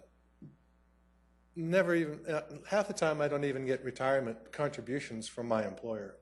So I'm wondering why city officials get stuff that citizens frequently don't, and that is a pension. I haven't researched that enough to understand the history and all that, but I don't get a pension, and I don't see why they do. Kind of jealous. Thank you, David. Council, any questions, comments, or motions? Move approval, Rolfing. Second. Councilor Rolfing's made that motion, seconded by Councilor Selberg. Councilor Starr? Yes, thank you, Mr. Mayor. This has been a long process for us as a council. We've had a short amount of time, but we've spent a considerable amount of time asking questions, dealing with the local media and their interpretation of what we're trying to do. And I want to say thank you to Director Turbeck. He's answered the questions that we've asked in a timely manner. We've been skeptical and try to get our heads wrapped around it because none of us, I believe, and especially myself, are an expert in pension law by any means. It was nice having a representative from ICE Miller that was here to answer our questions. And I'm going to be supporting this, and I think it's a good move for the city. So why did we need to have Yes, Councilor Selberg. Thank you, Mr. Mayor. Welcome. Yeah, I don't generally speak. Just to hear my voice heard, and Councilor Starr hit pretty much right what I was going to say on the head. So I think you did a nice job explaining it to all of us. I'm pretty novice in a lot of these areas, and I know you answered a few hundred questions from all different directions. So I think you did a nice job as well. I thought I'd throw that in. Thank you. Councilor Selberg, really appreciate that. A roll call vote, please. Councilmember Selberg? Yes. Starr? Yes. Staley? Yes. Erickson? Yes. Erpenbach? Yes. Kiley? Yes. Neitzer? Yes. Rolfing? Yes. Yes, pass 8-0. Item 23. Set a date of hearing and second reading for Tuesday, January 3rd, 2017 at 7 p.m. for item 23. An ordinance of the City of Sioux Falls, South Dakota, rezoning property at 1900 North Bonson Avenue from the AG Agriculture District to the I-2 Heavy Industrial District, petition number 5765-2016, and amending the official zoning map of the City of Sioux Falls. Planning Commission recommends approval 6-0. Jason Bieber, representing Planning and Building Services. This is an application by Twin City Concrete. West Iden is located on East Rice Street, just east of North Bonson Avenue. It's roughly 5.22 acres in size. What they're looking at doing, they currently have a plant to the east of this lot. You can see it on the very east side of this map. They are looking at expanding their operation and constructing a new location at this specific site. Thanks, Jason. Appreciate that. Council Dean, we want to set a date of hearing and second reading for Tuesday, January 3rd for this item. So moved, Erpenbach. Second, Kylie. Councilor Bach, thank you. Council Vice Chair Kylie, thank you as well. A roll call vote, please. Council members Selberg. Yes. Starr. Yes. Staley. Yes. Erickson. Yes. Erpenbach. Yes. Kylie. Yes. Neitzer. Yes. Rolfing. Council, thank you. That is passed 8-0. Item 24. Set a date of hearing and second reading for Tuesday, January 3rd, 2017 at 7 p.m. for item 24. An ordinance of the City of Sioux Falls, South Dakota, rezoning property at 2600 West 57th Street from the CN Conservation District to the C2 Commercial Neighborhood and Streetcar and LW Live Work Districts. Petition number 5798-2016 and amending the official zoning map of the City of Sioux Falls. Planning Commission recommends approval 6-0. The applicant here is Norm Drake. The owner is Houston Haugo. This property is located just west of I-229 and just north of 57th Street. It's roughly 11.5 acres in size. The purpose of this rezoning is the applicant is looking to construct a commercial office and multifamily residential development. This lot was under the old special flood hazard area. It will be coming out as part of our levee work, so they are ready to possibly start developing it now. Jason, thank you. Councilors, would anybody want to set a date of hearing? I would. Thank you, Council Chair. Appreciate that. Second. Seconded by Councilor Erickson. Thank you as well. The date of hearing is Tuesday, January 3rd. A roll call vote, please. Council members Selberg. Yes. Starr. Yes. Staley. Yes. Erickson. Yes. Erpenbach. Yes. Kylie. Yes. Neitzer. Yes. Rolfing. Yes. Councilors, thank you. That is passed 8-0. Item 25, please. Set a date of hearing and second reading for Tuesday, January 3rd, 2017 at 7 p.m. for item 25. An ordinance of the City of Sioux Falls, South Dakota, rezoning property located at the southwest corner of East 41st Street and South Veterans Parkway from the C2 Commercial, Neighborhood and Streetcar, and REC Recreational Districts to the C2 Commercial, Neighborhood and Streetcar, and REC Recreational Districts. Petition number 5878-2016, and amending the official zoning map of the City of Sioux Falls. Planning Commission recommends approval 6-0. The owner of this property is the City of Sioux Falls and also Harrisburg Crossing LLC. This is located just north of Harmadon Park, as you can see on here. When this parcel was platted back in the late 90s, a portion of it was platted and included some conservation area with the portion that Harrisburg LLC owned. And then the portion that our city park building is on, there's a little portion that was zoned commercial, so we're just flip-flopping those and kind of correcting the zoning out in that area. Thank you, Jason. Councilor Staley. Say, Jason, just a question. Now, when we're doing these rezonings because they were incorrectly listed under shape places, what kind of fee is involved with that? This one was the planning office. We did this, all the signs, and took care of everything on this specific one. So no fee. No fee. No. So otherwise, what's the fee? $575 would be a rezoning fee. $575. Yep. Thank you. Councilor Staley, would you want to set a date of hearing and second reading for Tuesday, January 3rd for this item? Sure. Thank you. Second. Thank you, Councilor Neitzer. Has been a motion to set the date of hearing. It has been seconded. A roll call vote, please. Council members Selberg. Yes. Starr. Yes. Staley. Yes. Erickson. Yes. Erpenbach. Yes. Kylie. Yes. Neitzer. Yes. Rolfing. Yes. Councilors, thank you. That is passed 8-0. Item 26. Set a date of hearing and second reading for Tuesday, January 3rd, 2017 at 7 p.m. for item 26. An ordinance of the City of Sioux Falls, South Dakota, rezoning property at 3201 South Nican Court from the CN Conservation District to the RS Single Family Residential Suburban District. Petition number 5957-2016, and amending the official zoning map of the City of Sioux Falls. Planning Commission recommends approval 6-0. This is another application by the City of Sioux Falls Planning Office. The owners are Donald and Connie Pribble. This is located on Nick Ann Court, just east of Southeastern Avenue. The current zoning, as you can see on this south half of this parcel, is zone conservation. That section was actually involved in a land swap with the city, where the developer took the area in red that's indicated by number 2, and then he swapped that land with the city that's indicated in number 1 as part of our drainage area. For some reason, the developer then did not come back in and rezone that to single family. So we are correcting that for the owners of the property. They are looking at constructing a storage shed in that area. So. Jason, thank you. Move to set the date to January 3rd for second reading. Second. Councilor Erickson has made that motion to set the date of hearing, seconded by Council Vice Chair Kiley. A roll call vote. Oh, I'm so sorry. Council Chair okay. Rolfing. I just want to make sure, Jason, you said a storage building single? Yeah, a small little storage shed, like a 10 by 10 is what Okay, they were looking just at. want to make sure it wasn't going to be storage units. No. Okay. A roll call vote, please. Council members Selberg. Yes. Starr. Yes. Staley. Yes. Erickson. Yes. Erpenbach. Yes. Kiley. Yes. Neitzer. Yes. Rolfing. Yes. That is passed 8-0. Item 27. Set a date of hearing and second reading for Tuesday, January 3rd, 2017 at 7 p.m. for item 27. An ordinance of the City of Sioux Falls, South Dakota, rezoning property at 601 North Duluth Avenue from RT1 Single Family Residential Traditional District to the LW Live Work District.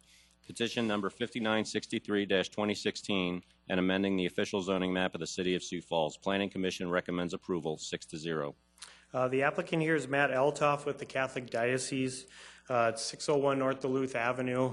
There was an existing dilapidated house that the Catholic Diocese has removed. It's 0.23 acres. The purpose of this specific rezoning is they are looking at moving an existing 3-stall garage onto that lot to utilize for their snow blowers, mowers, and things to take care of the property to the south. And then I believe their plans are to eventually possibly do a community garden on the east side of this specific lot. Jason, thank you. Folks, would anybody want to set the date of hearing? I'd move to set the date of hearing for Thank January you, Councilor 3rd. Starr. Appreciate it. Second, Rolfing. Seconded by Council Chair Rolfing. A roll call vote, please. Council members Selberg. Yes. Starr. Yes. Staley. Yes. Erickson. Yes. Erpenbach. Yes. Kiley. Yes. Neitzer. Yes. Rolfing. Yes. That is passed 8-0. 28, please. Set a date of hearing and second reading for Tuesday, January 3rd, 2017 at 7 p.m. for item 28. An ordinance of the City of Sioux Falls, South Dakota, rezoning property located at the southeast corner of West 85th Street and South Brett Avenue from the AG Agriculture District to the RA2 Apartment Residential Moderate Density District. Petition number 5996-2016 and amending the official zoning map of the City of Sioux Falls. Planning Commission recommends the denial 6-0. The applicant owner here is Daniel Costello. This is the one that we've seen before. It's located on 85th and Brett. Since the Planning Commission meeting, we have worked with the applicant on possibly increasing required buffer yards. Therefore, staff and the applicant are asking for you guys to remand this back to the February 1st Planning Commission meeting. We are looking at adding some additional conditions to this rezoning for some increased buffer yards on the south and east side of the property. Jason, thank you. Councilors, would anybody want to make a motion to remand item 28 to the Planning Commission? So moved. And second. Thank you, Council Chair and Vice Chair. A roll call vote, please. Council members Selberg. Yes. Starr. Yes. Staley. Yes. Erickson. Yes. Erpenbach. Yes. Kiley. Yes. Neitzer. Yes. Rolfing. Yes. That is passed 8-0. Thank you, Council. Item 29. Set a date of hearing and second reading for Tuesday, January 3rd, 2017 at 7 p.m. for item 29. An ordinance of the City of Sioux Falls, South Dakota, rezoning property at 1001 South Sertoma Avenue from the O Office District to the LW Live Work District. Petition number 5997-2016 and amending the official zoning map of the City of Sioux Falls. Planning Commission recommends approval 6-0. The applicant here is Chuck Point with Ronning Companies. It's a roughly 3.5 acre site, vacant site on South Sertoma Avenue. The applicant is looking at rezoning this to the Live Work District to allow him to do some twin home, townhome type units on the perimeter of the lot, and then also construct a small office in the center portion. Jason, thank you. Council Chair? Question if Please. I could. So I drive by that area every once in a while. It's pretty low in there, isn't it? They're going to have to put a lot of fill in, or is that one high enough? That I'm not sure. That's something I can look into maybe for a second reading, but I'm not Okay. sure. I would set a date for a second hearing on Tuesday, January 3rd. Second, Selberg. Council Chair has made that motion, seconded by Councilor Selberg. A roll call vote, please. Councilmember Selberg. Yes. Starr. Yes. Staley. Yes. Erickson. Yes. Herpenbach. Yes. Kylie. Yes. Neitzer. Yes. Rolfing. Yes. That has passed 8-0. Thank you. Item 30.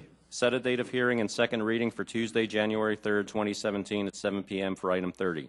An ordinance of the City of Sioux Falls, South Dakota rezoning property at 4801 and 4901 East Grant Street from the RD1 Twin Home Duplex Residential Suburban District to the C2 Commercial Neighborhood and Streetcar District.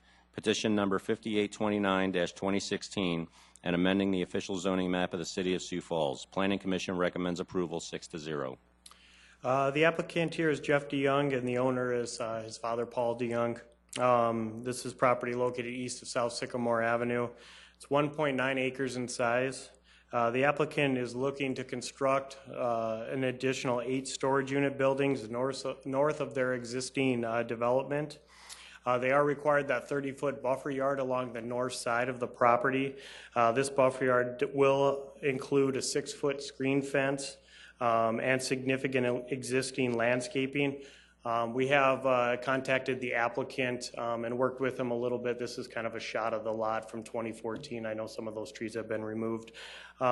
With him to kind of get us a detailed landscape plan. He's looking at obviously saving a significant number of those mature evergreen trees and utilizing them in the required buffer yard.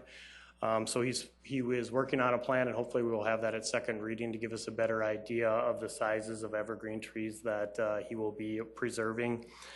The required 30-foot setback, proposed screen fence, the existing deciduous shade trees, as you can see in the right-of-way along East Grant Street. We also have the Grant Street right-of-way and those proposed relocated coniferous trees within the buffer yard. Staff does feel that that should provide the necessary screening from these proposed storage units to those single-family houses to the north of this property. And just a quick kind of overview of the entire area, you can see that this would actually fill in the commercial and kind of fill in the rest of the neighborhood. We do have C4 existing commercial to the west that is right up against single-family houses with 0 buffer yard. We think that this should fill in that entire block, and that buffer yard should provide that screening for those neighbors. So. Thank you, Jason. Councilor Neisert.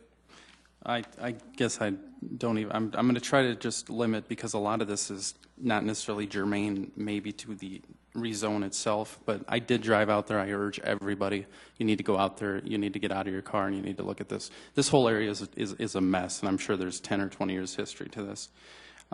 So what about, I'm sure they didn't bring it forward, they didn't ask, but was there any discussion about residential compatible self-storage, like doing live work and doing what they were talking about? Because the example they gave, I live 2 blocks away from. So if I look out the right corner of my window, it looks like a garage to me. It doesn't look like a storage unit, and that fits. And we've reached out to the applicant and possibly about doing on those north set of buildings, doing a more residential style in nature. I think the difference between this development and maybe the one that you live by is there was already significant existing mini storage units there. And I think the applicant feels that we've got these existing ones, we want to make them all look the same. It is really where he's coming from. We have given him that suggestion. We've said at the second reading you may get asked that to keep that maybe in mind. And he's not opposed to doing, some siding on the back side of those north buildings. And obviously, this would not trigger anybody to put in a road back there because there would be no access, I take it. This is not going to have any requirement to do anything with that. Because you talked about Grant Street being a right-of-way. I mean, it's a single-lane dirt road. I mean, It's 66-foot right-of-way, and we do have Chad from engineering that can kind of discuss the road. The difficulty when we're looking to separate uses, we specifically, as a planning department, from a commercial to single-family use, we prefer not to have access onto those roads. We don't want that traffic coming out here. We'd rather have it going south to Arrowhead Parkway, so we specifically asked the applicant not to have access to Grant Street, not because we didn't want him to construct it or that, just to kind of separate those uses. We really try and do that. If you have the questions on Grant Street, I know Chad's got the history on that. He could definitely answer some of those. Yeah, and I totally get it. I don't want access either. I'm just saying it's a convenient getaway for an owner to get around putting in a road, but okay.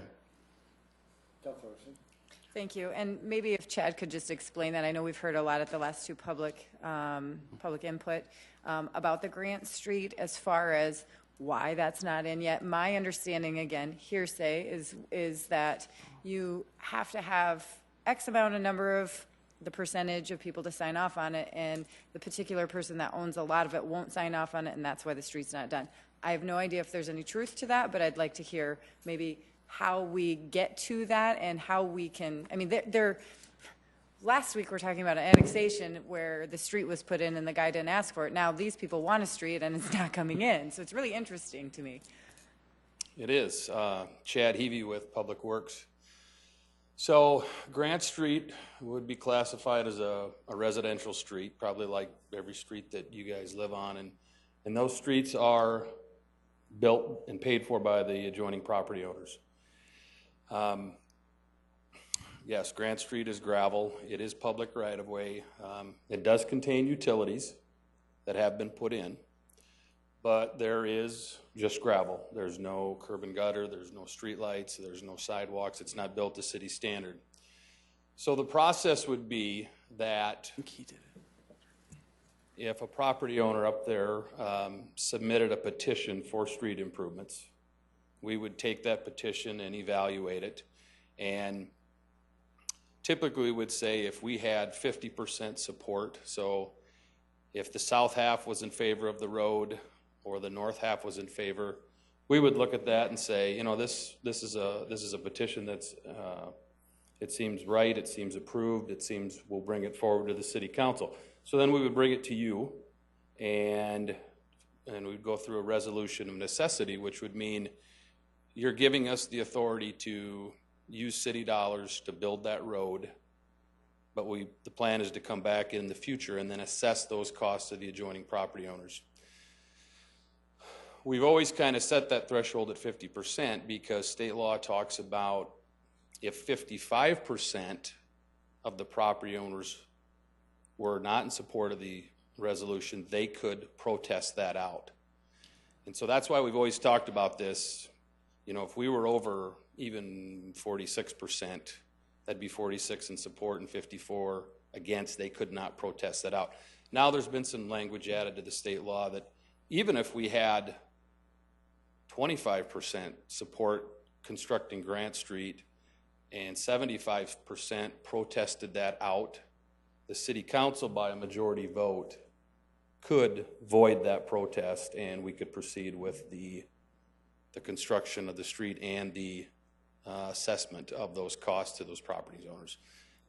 You know, it's about 165 feet. I mean, it's real money though when we talk about who's going to pay for it. And so we would, the DeYoungs on the south side would, or the south side would get assessed. There's a DeYoung on the north side. The Buckmiller's relative is there to the west of them.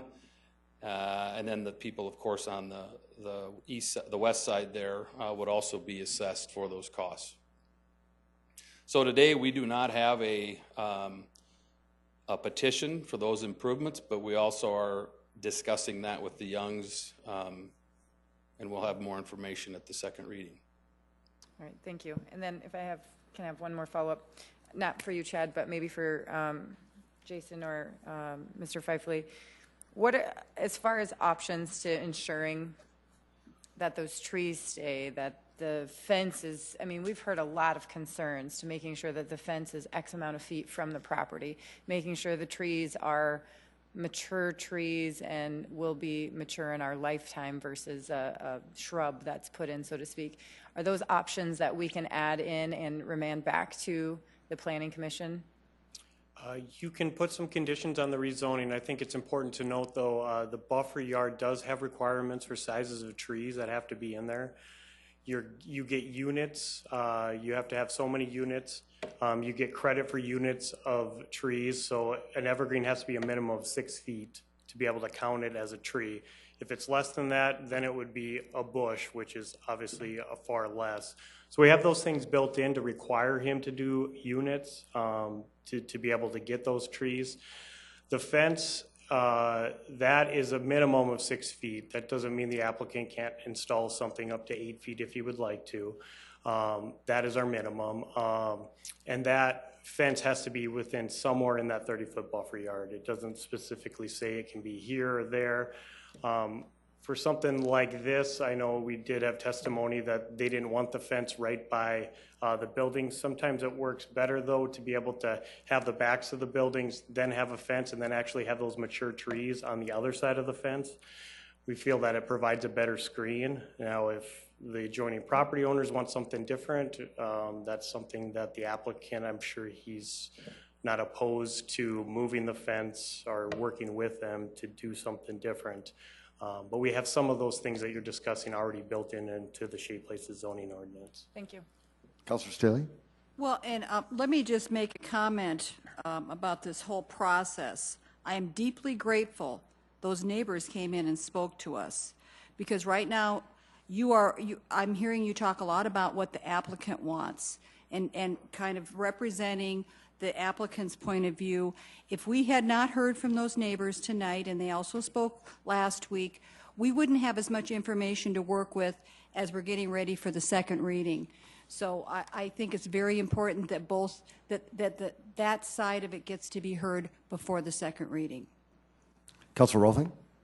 Jason, I'm going to encourage you to get these parties together before we come back for second reading to see if we can they can come up with a plan that they can both agree on how high the fence should be, where the trees should be set, what kind of buffer, the whole thing, so it looks, because that was one of the things they said was, we'd be happy with an 8-foot fence. We'd be happy if they move those trees, those bigger trees, don't plant. If we can get that together, it'll make everyone's life a lot easier. Yep. So I would encourage you to do that. And we've engaged the applicant to kind of voice the concerns of the neighbors, and he's working on a plan to hopefully alleviate some of those concerns. Super. Thank you. Councilor Rumbach? That isn't what I heard those neighbors say. They would not be happy with this. I would like, if I could, Chad, if you could come up to the podium again. To Councilor Staley's point, some of us who have been on the council a little longer have spent some time with the Buckmillers, and we understand in part the history of this. I'd like you to, for all of us, remind us the history of why these people have a gravel road, why it is that they feel like, and I think the words he used were stomped on and kicked to the curb tonight. Why do these people feel that way, and what's the history of this, as Councilor Neitzer said, this really weird mess up there? Because it is a mess.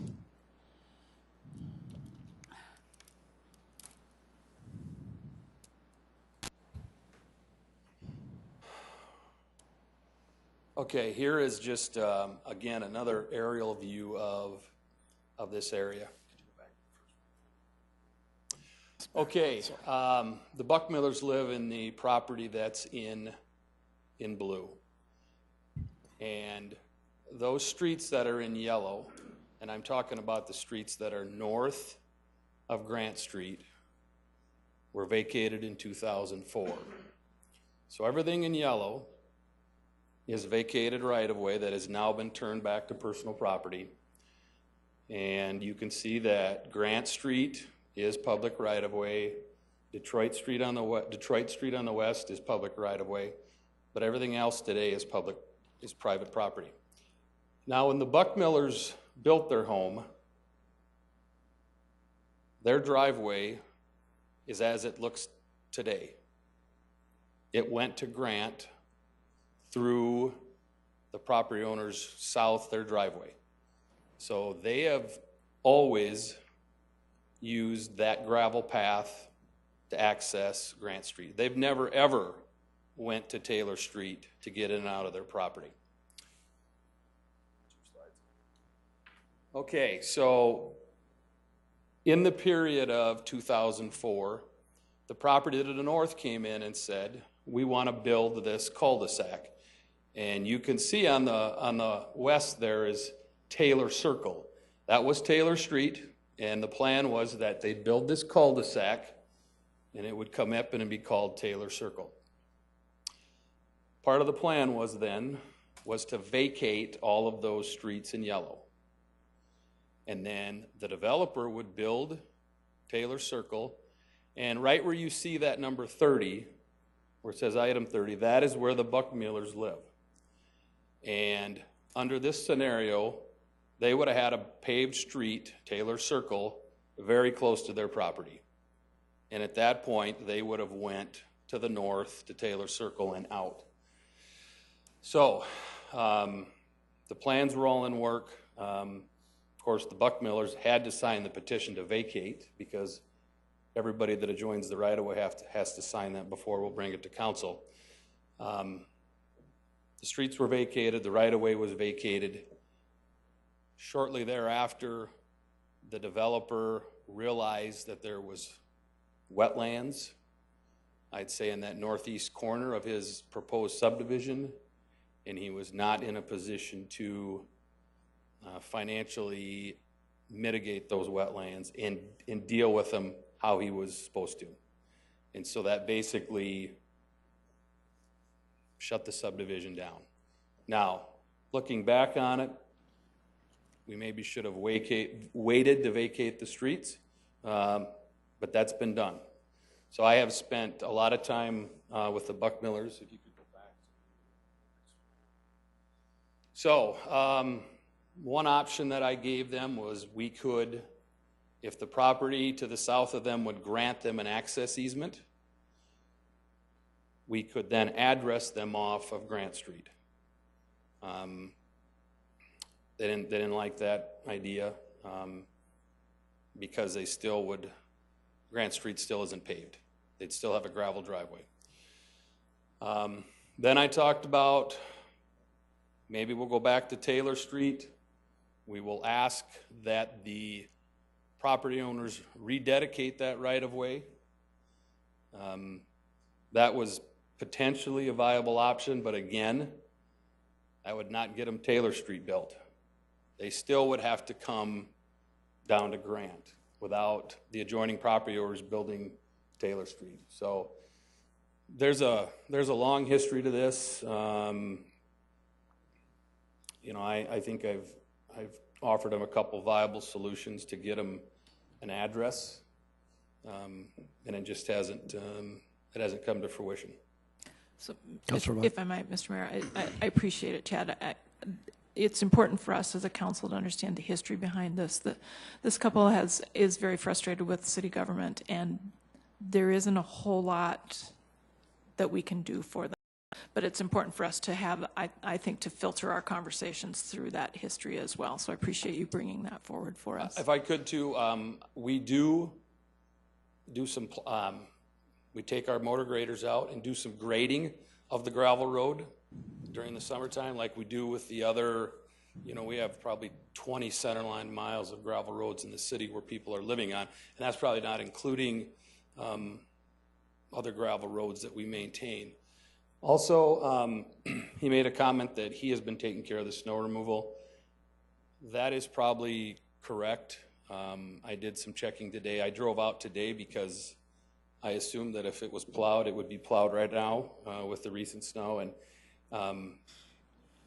the contractor that plows this area assumed it was a private street because it's very narrow.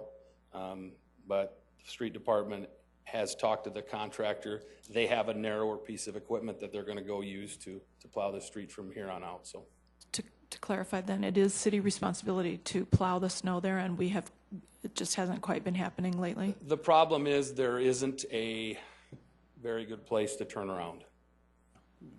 Okay. So typically on something like this, we would want a hammerhead or a cul-de-sac built so they could turn around. Today they did go into Mr. DeYoung's driveway, but it was a much smaller piece of equipment. And our larger equipment, our typical motor graders, they have delineators out there kind of to separate the gravel from the grass, and we would probably make a mess But Merle and Roy's will use a smaller piece of equipment. Okay, thank you. Council Vice Chair Kiley. Thank you. I have 2 points that I guess I'd like to make. Well, first one, I think the trees. There's been some comment about removal of mature trees, replacing them with smaller trees, and the area, number one, is that true? Number two, if it is true, were the trees removed and then replaced with smaller ones in what would be the proposed buffer zone for this project?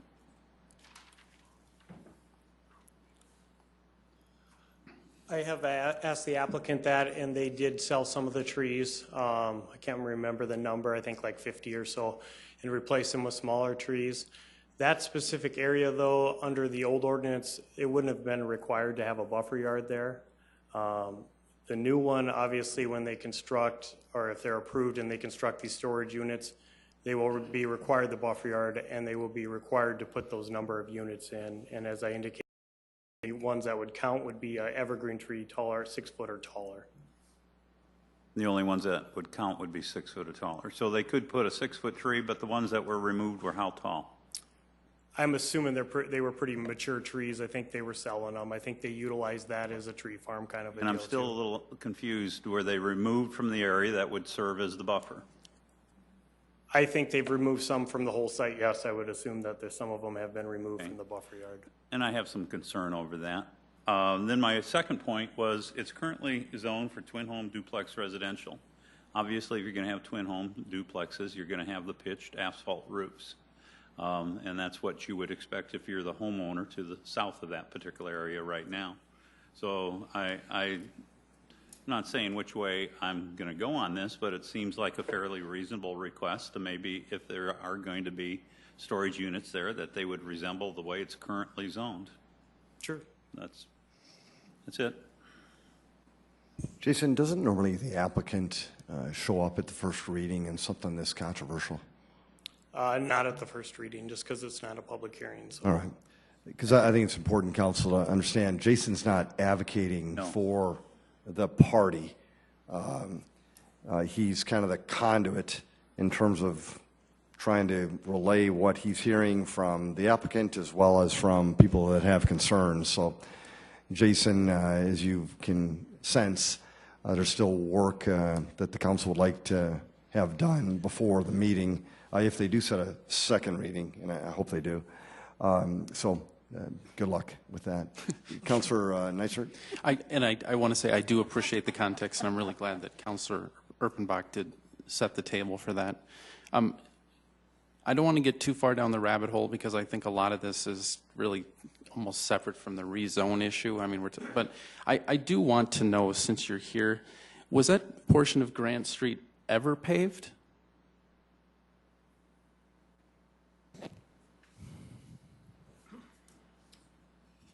No, if you, now Detroit is on our right, so Detroit running north and south is paved, but that portion of Grant Street has been a gravel road for as long as I know. Is that just history? I'm just curious how homes got built there and how a home would get built with no access. If that Buckmiller house never had an access, or if it didn't, it got torn out. No, I don't believe it did, and I don't know if when that house was built, it's probably, and we can find this out, it's probably in that 20 to 30 year old range. Okay, it was before you maybe had certain standards in place. Is that fair? Yeah, I mean, I'm today, if that house was built, they would need a paved road, paved driveway. Yeah. So. Okay. So I guess the only thing I would say is forgetting the road, forgetting all this access stuff, really I'm just worried about the buffer issue, that the existing buffer that's there, we're talking about encroaching on that, and right now it's a little buffer they have. So, Councilors, what about a set a date hearing, second reading for Tuesday, January 3rd for this item? So moved, Erpenbach. Second, Kiley. Councilor Bach, thank you. Council Vice Chair Kiley, thank you as well. A roll call vote, please. Mr. Mayor, if I can, I just want to thank you very much, Tom. The vote count that's reflected at the end of the agenda item is incorrect. It should read 5-1. It was still recommended for denial, but it should read 5-1. That'll be reflected in the minutes and at the second reading. For approval. Approval, I'm sorry. Good job, Tom. A roll call vote, please. Councilmember Selberg? No. Starr? Yes. Staley? No. Erickson? No. Erpenbach? Yes. Kylie? Yes. Nitzert? No. Rolfing? Yes. Mayor votes yes. That is passed 5-4. Item 31. Set a date of hearing and second reading for Tuesday, January 3rd, 2017 at 7 p.m. for item 31. An ordinance of the City of Sioux Falls, South Dakota, amending 157.115 of the Code of Ordinances of the city pertaining to minimum subdivision improvements. Planning Commission recommends approval 6-0. Good evening, Chad Heavey with the Engineering Division of Public Works.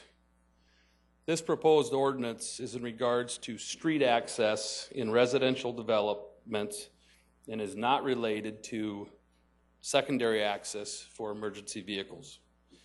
Under this ordinance, residential developments served by one street access would need to provide a second street access prior to reaching a traffic volume of 980 vehicles on the main access.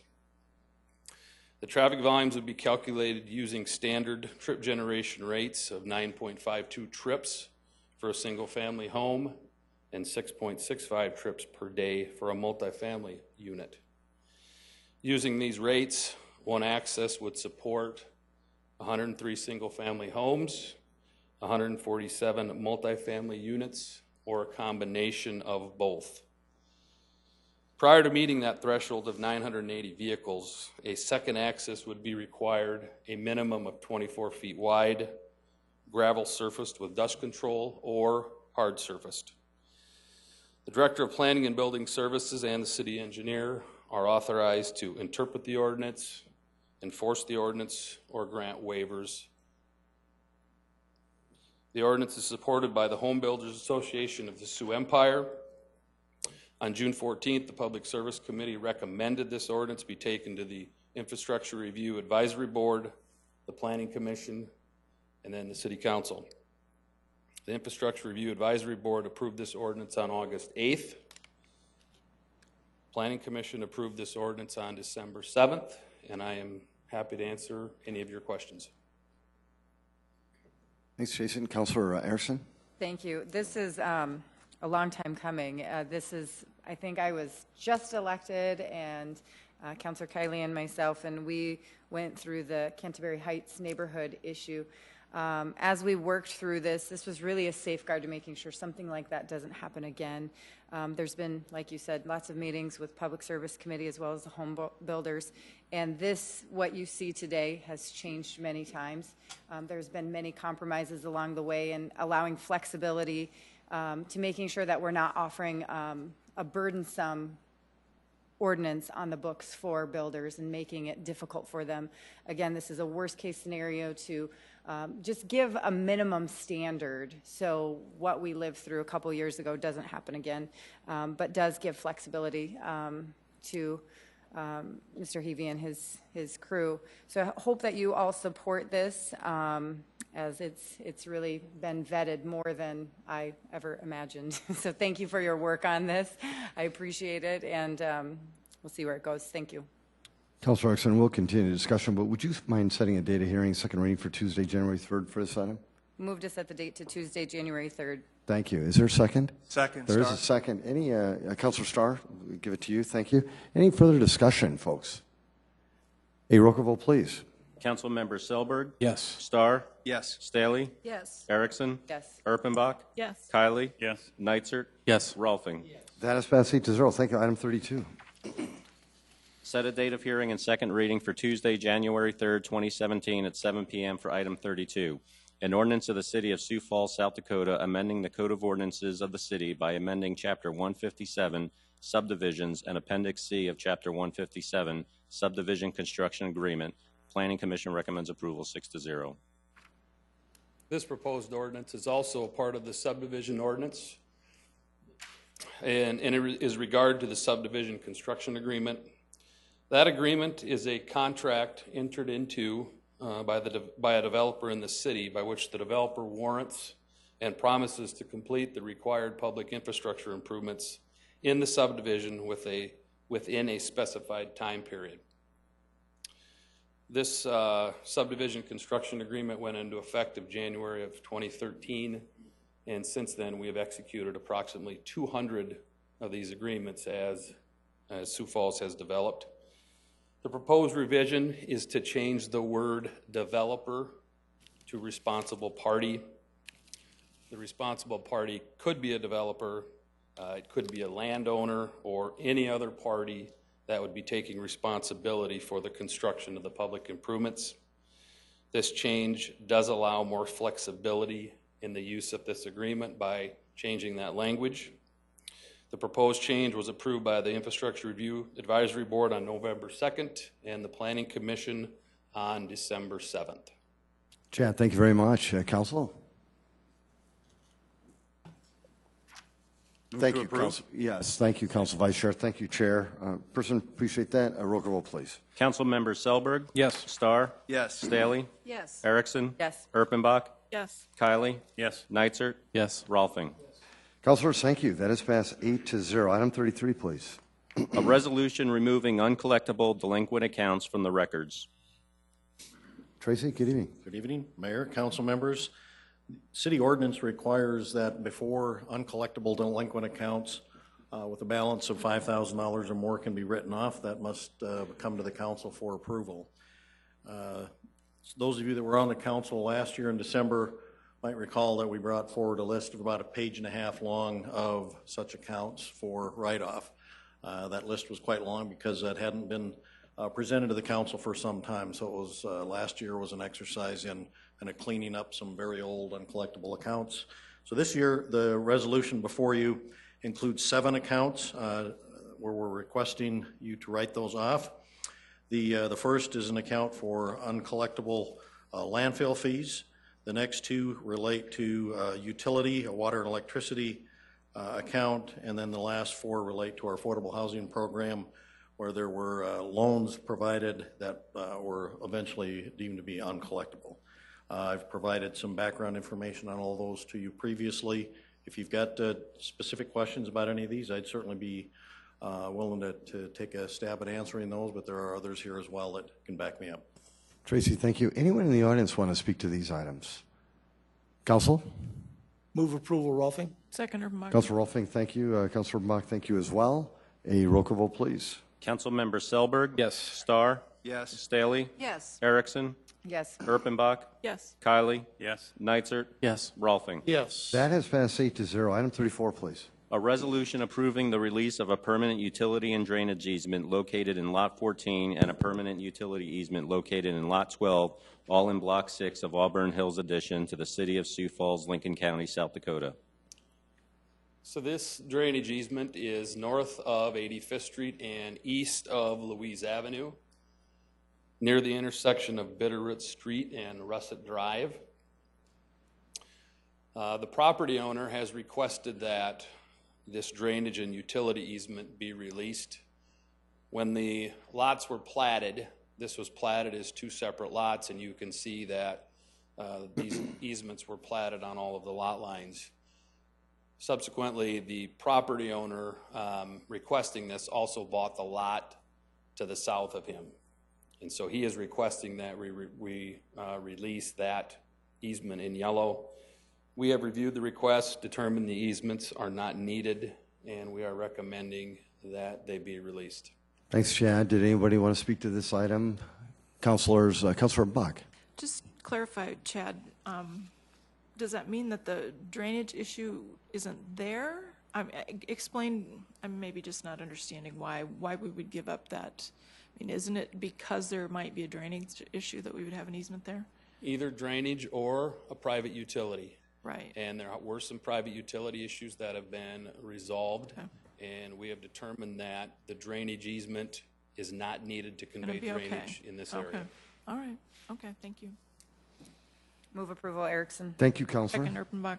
Thank you, Councilor Bach. A roll call vote, please. Councilmember Selberg? Yes. Starr? Yes. Staley? Yes. Erickson? Yes. Erpenbach? Yes. Kylie? Yes. Nitzert? Yes. Rolfing? Yes. Councilors, thank you very much. That's passed 8-0. Item 35, please. A resolution of the City of Sioux Falls, South Dakota, rescheduling the business of the city from the scheduled city council meeting for Tuesday, February 7, 2017 to Monday, February 6, 2017. Jim. Good evening, Jim David again with the City Council office. This change would allow City Council participation at Municipal Day at the Legislature. Move to approve, Eric. Sorry. Very good. Is everybody in the audience want to speak to this? Thank you. Councilor Erickson made that motion, seconded by Council Chair Rolfing. A roll call vote, please. Council members Selberg. Yes. Starr. Yes. Staley. Yes. Erickson. Yes. Erpenbach. Yes. Kiley. Yes. Neitzer. Yes. Rolfing. Yes. Councilor Singh, that is passed 8-0. Sioux Falls is now 9-10. Your part-time city council has been here at least since 4, probably earlier. They want to celebrate the holidays with their families just like you do.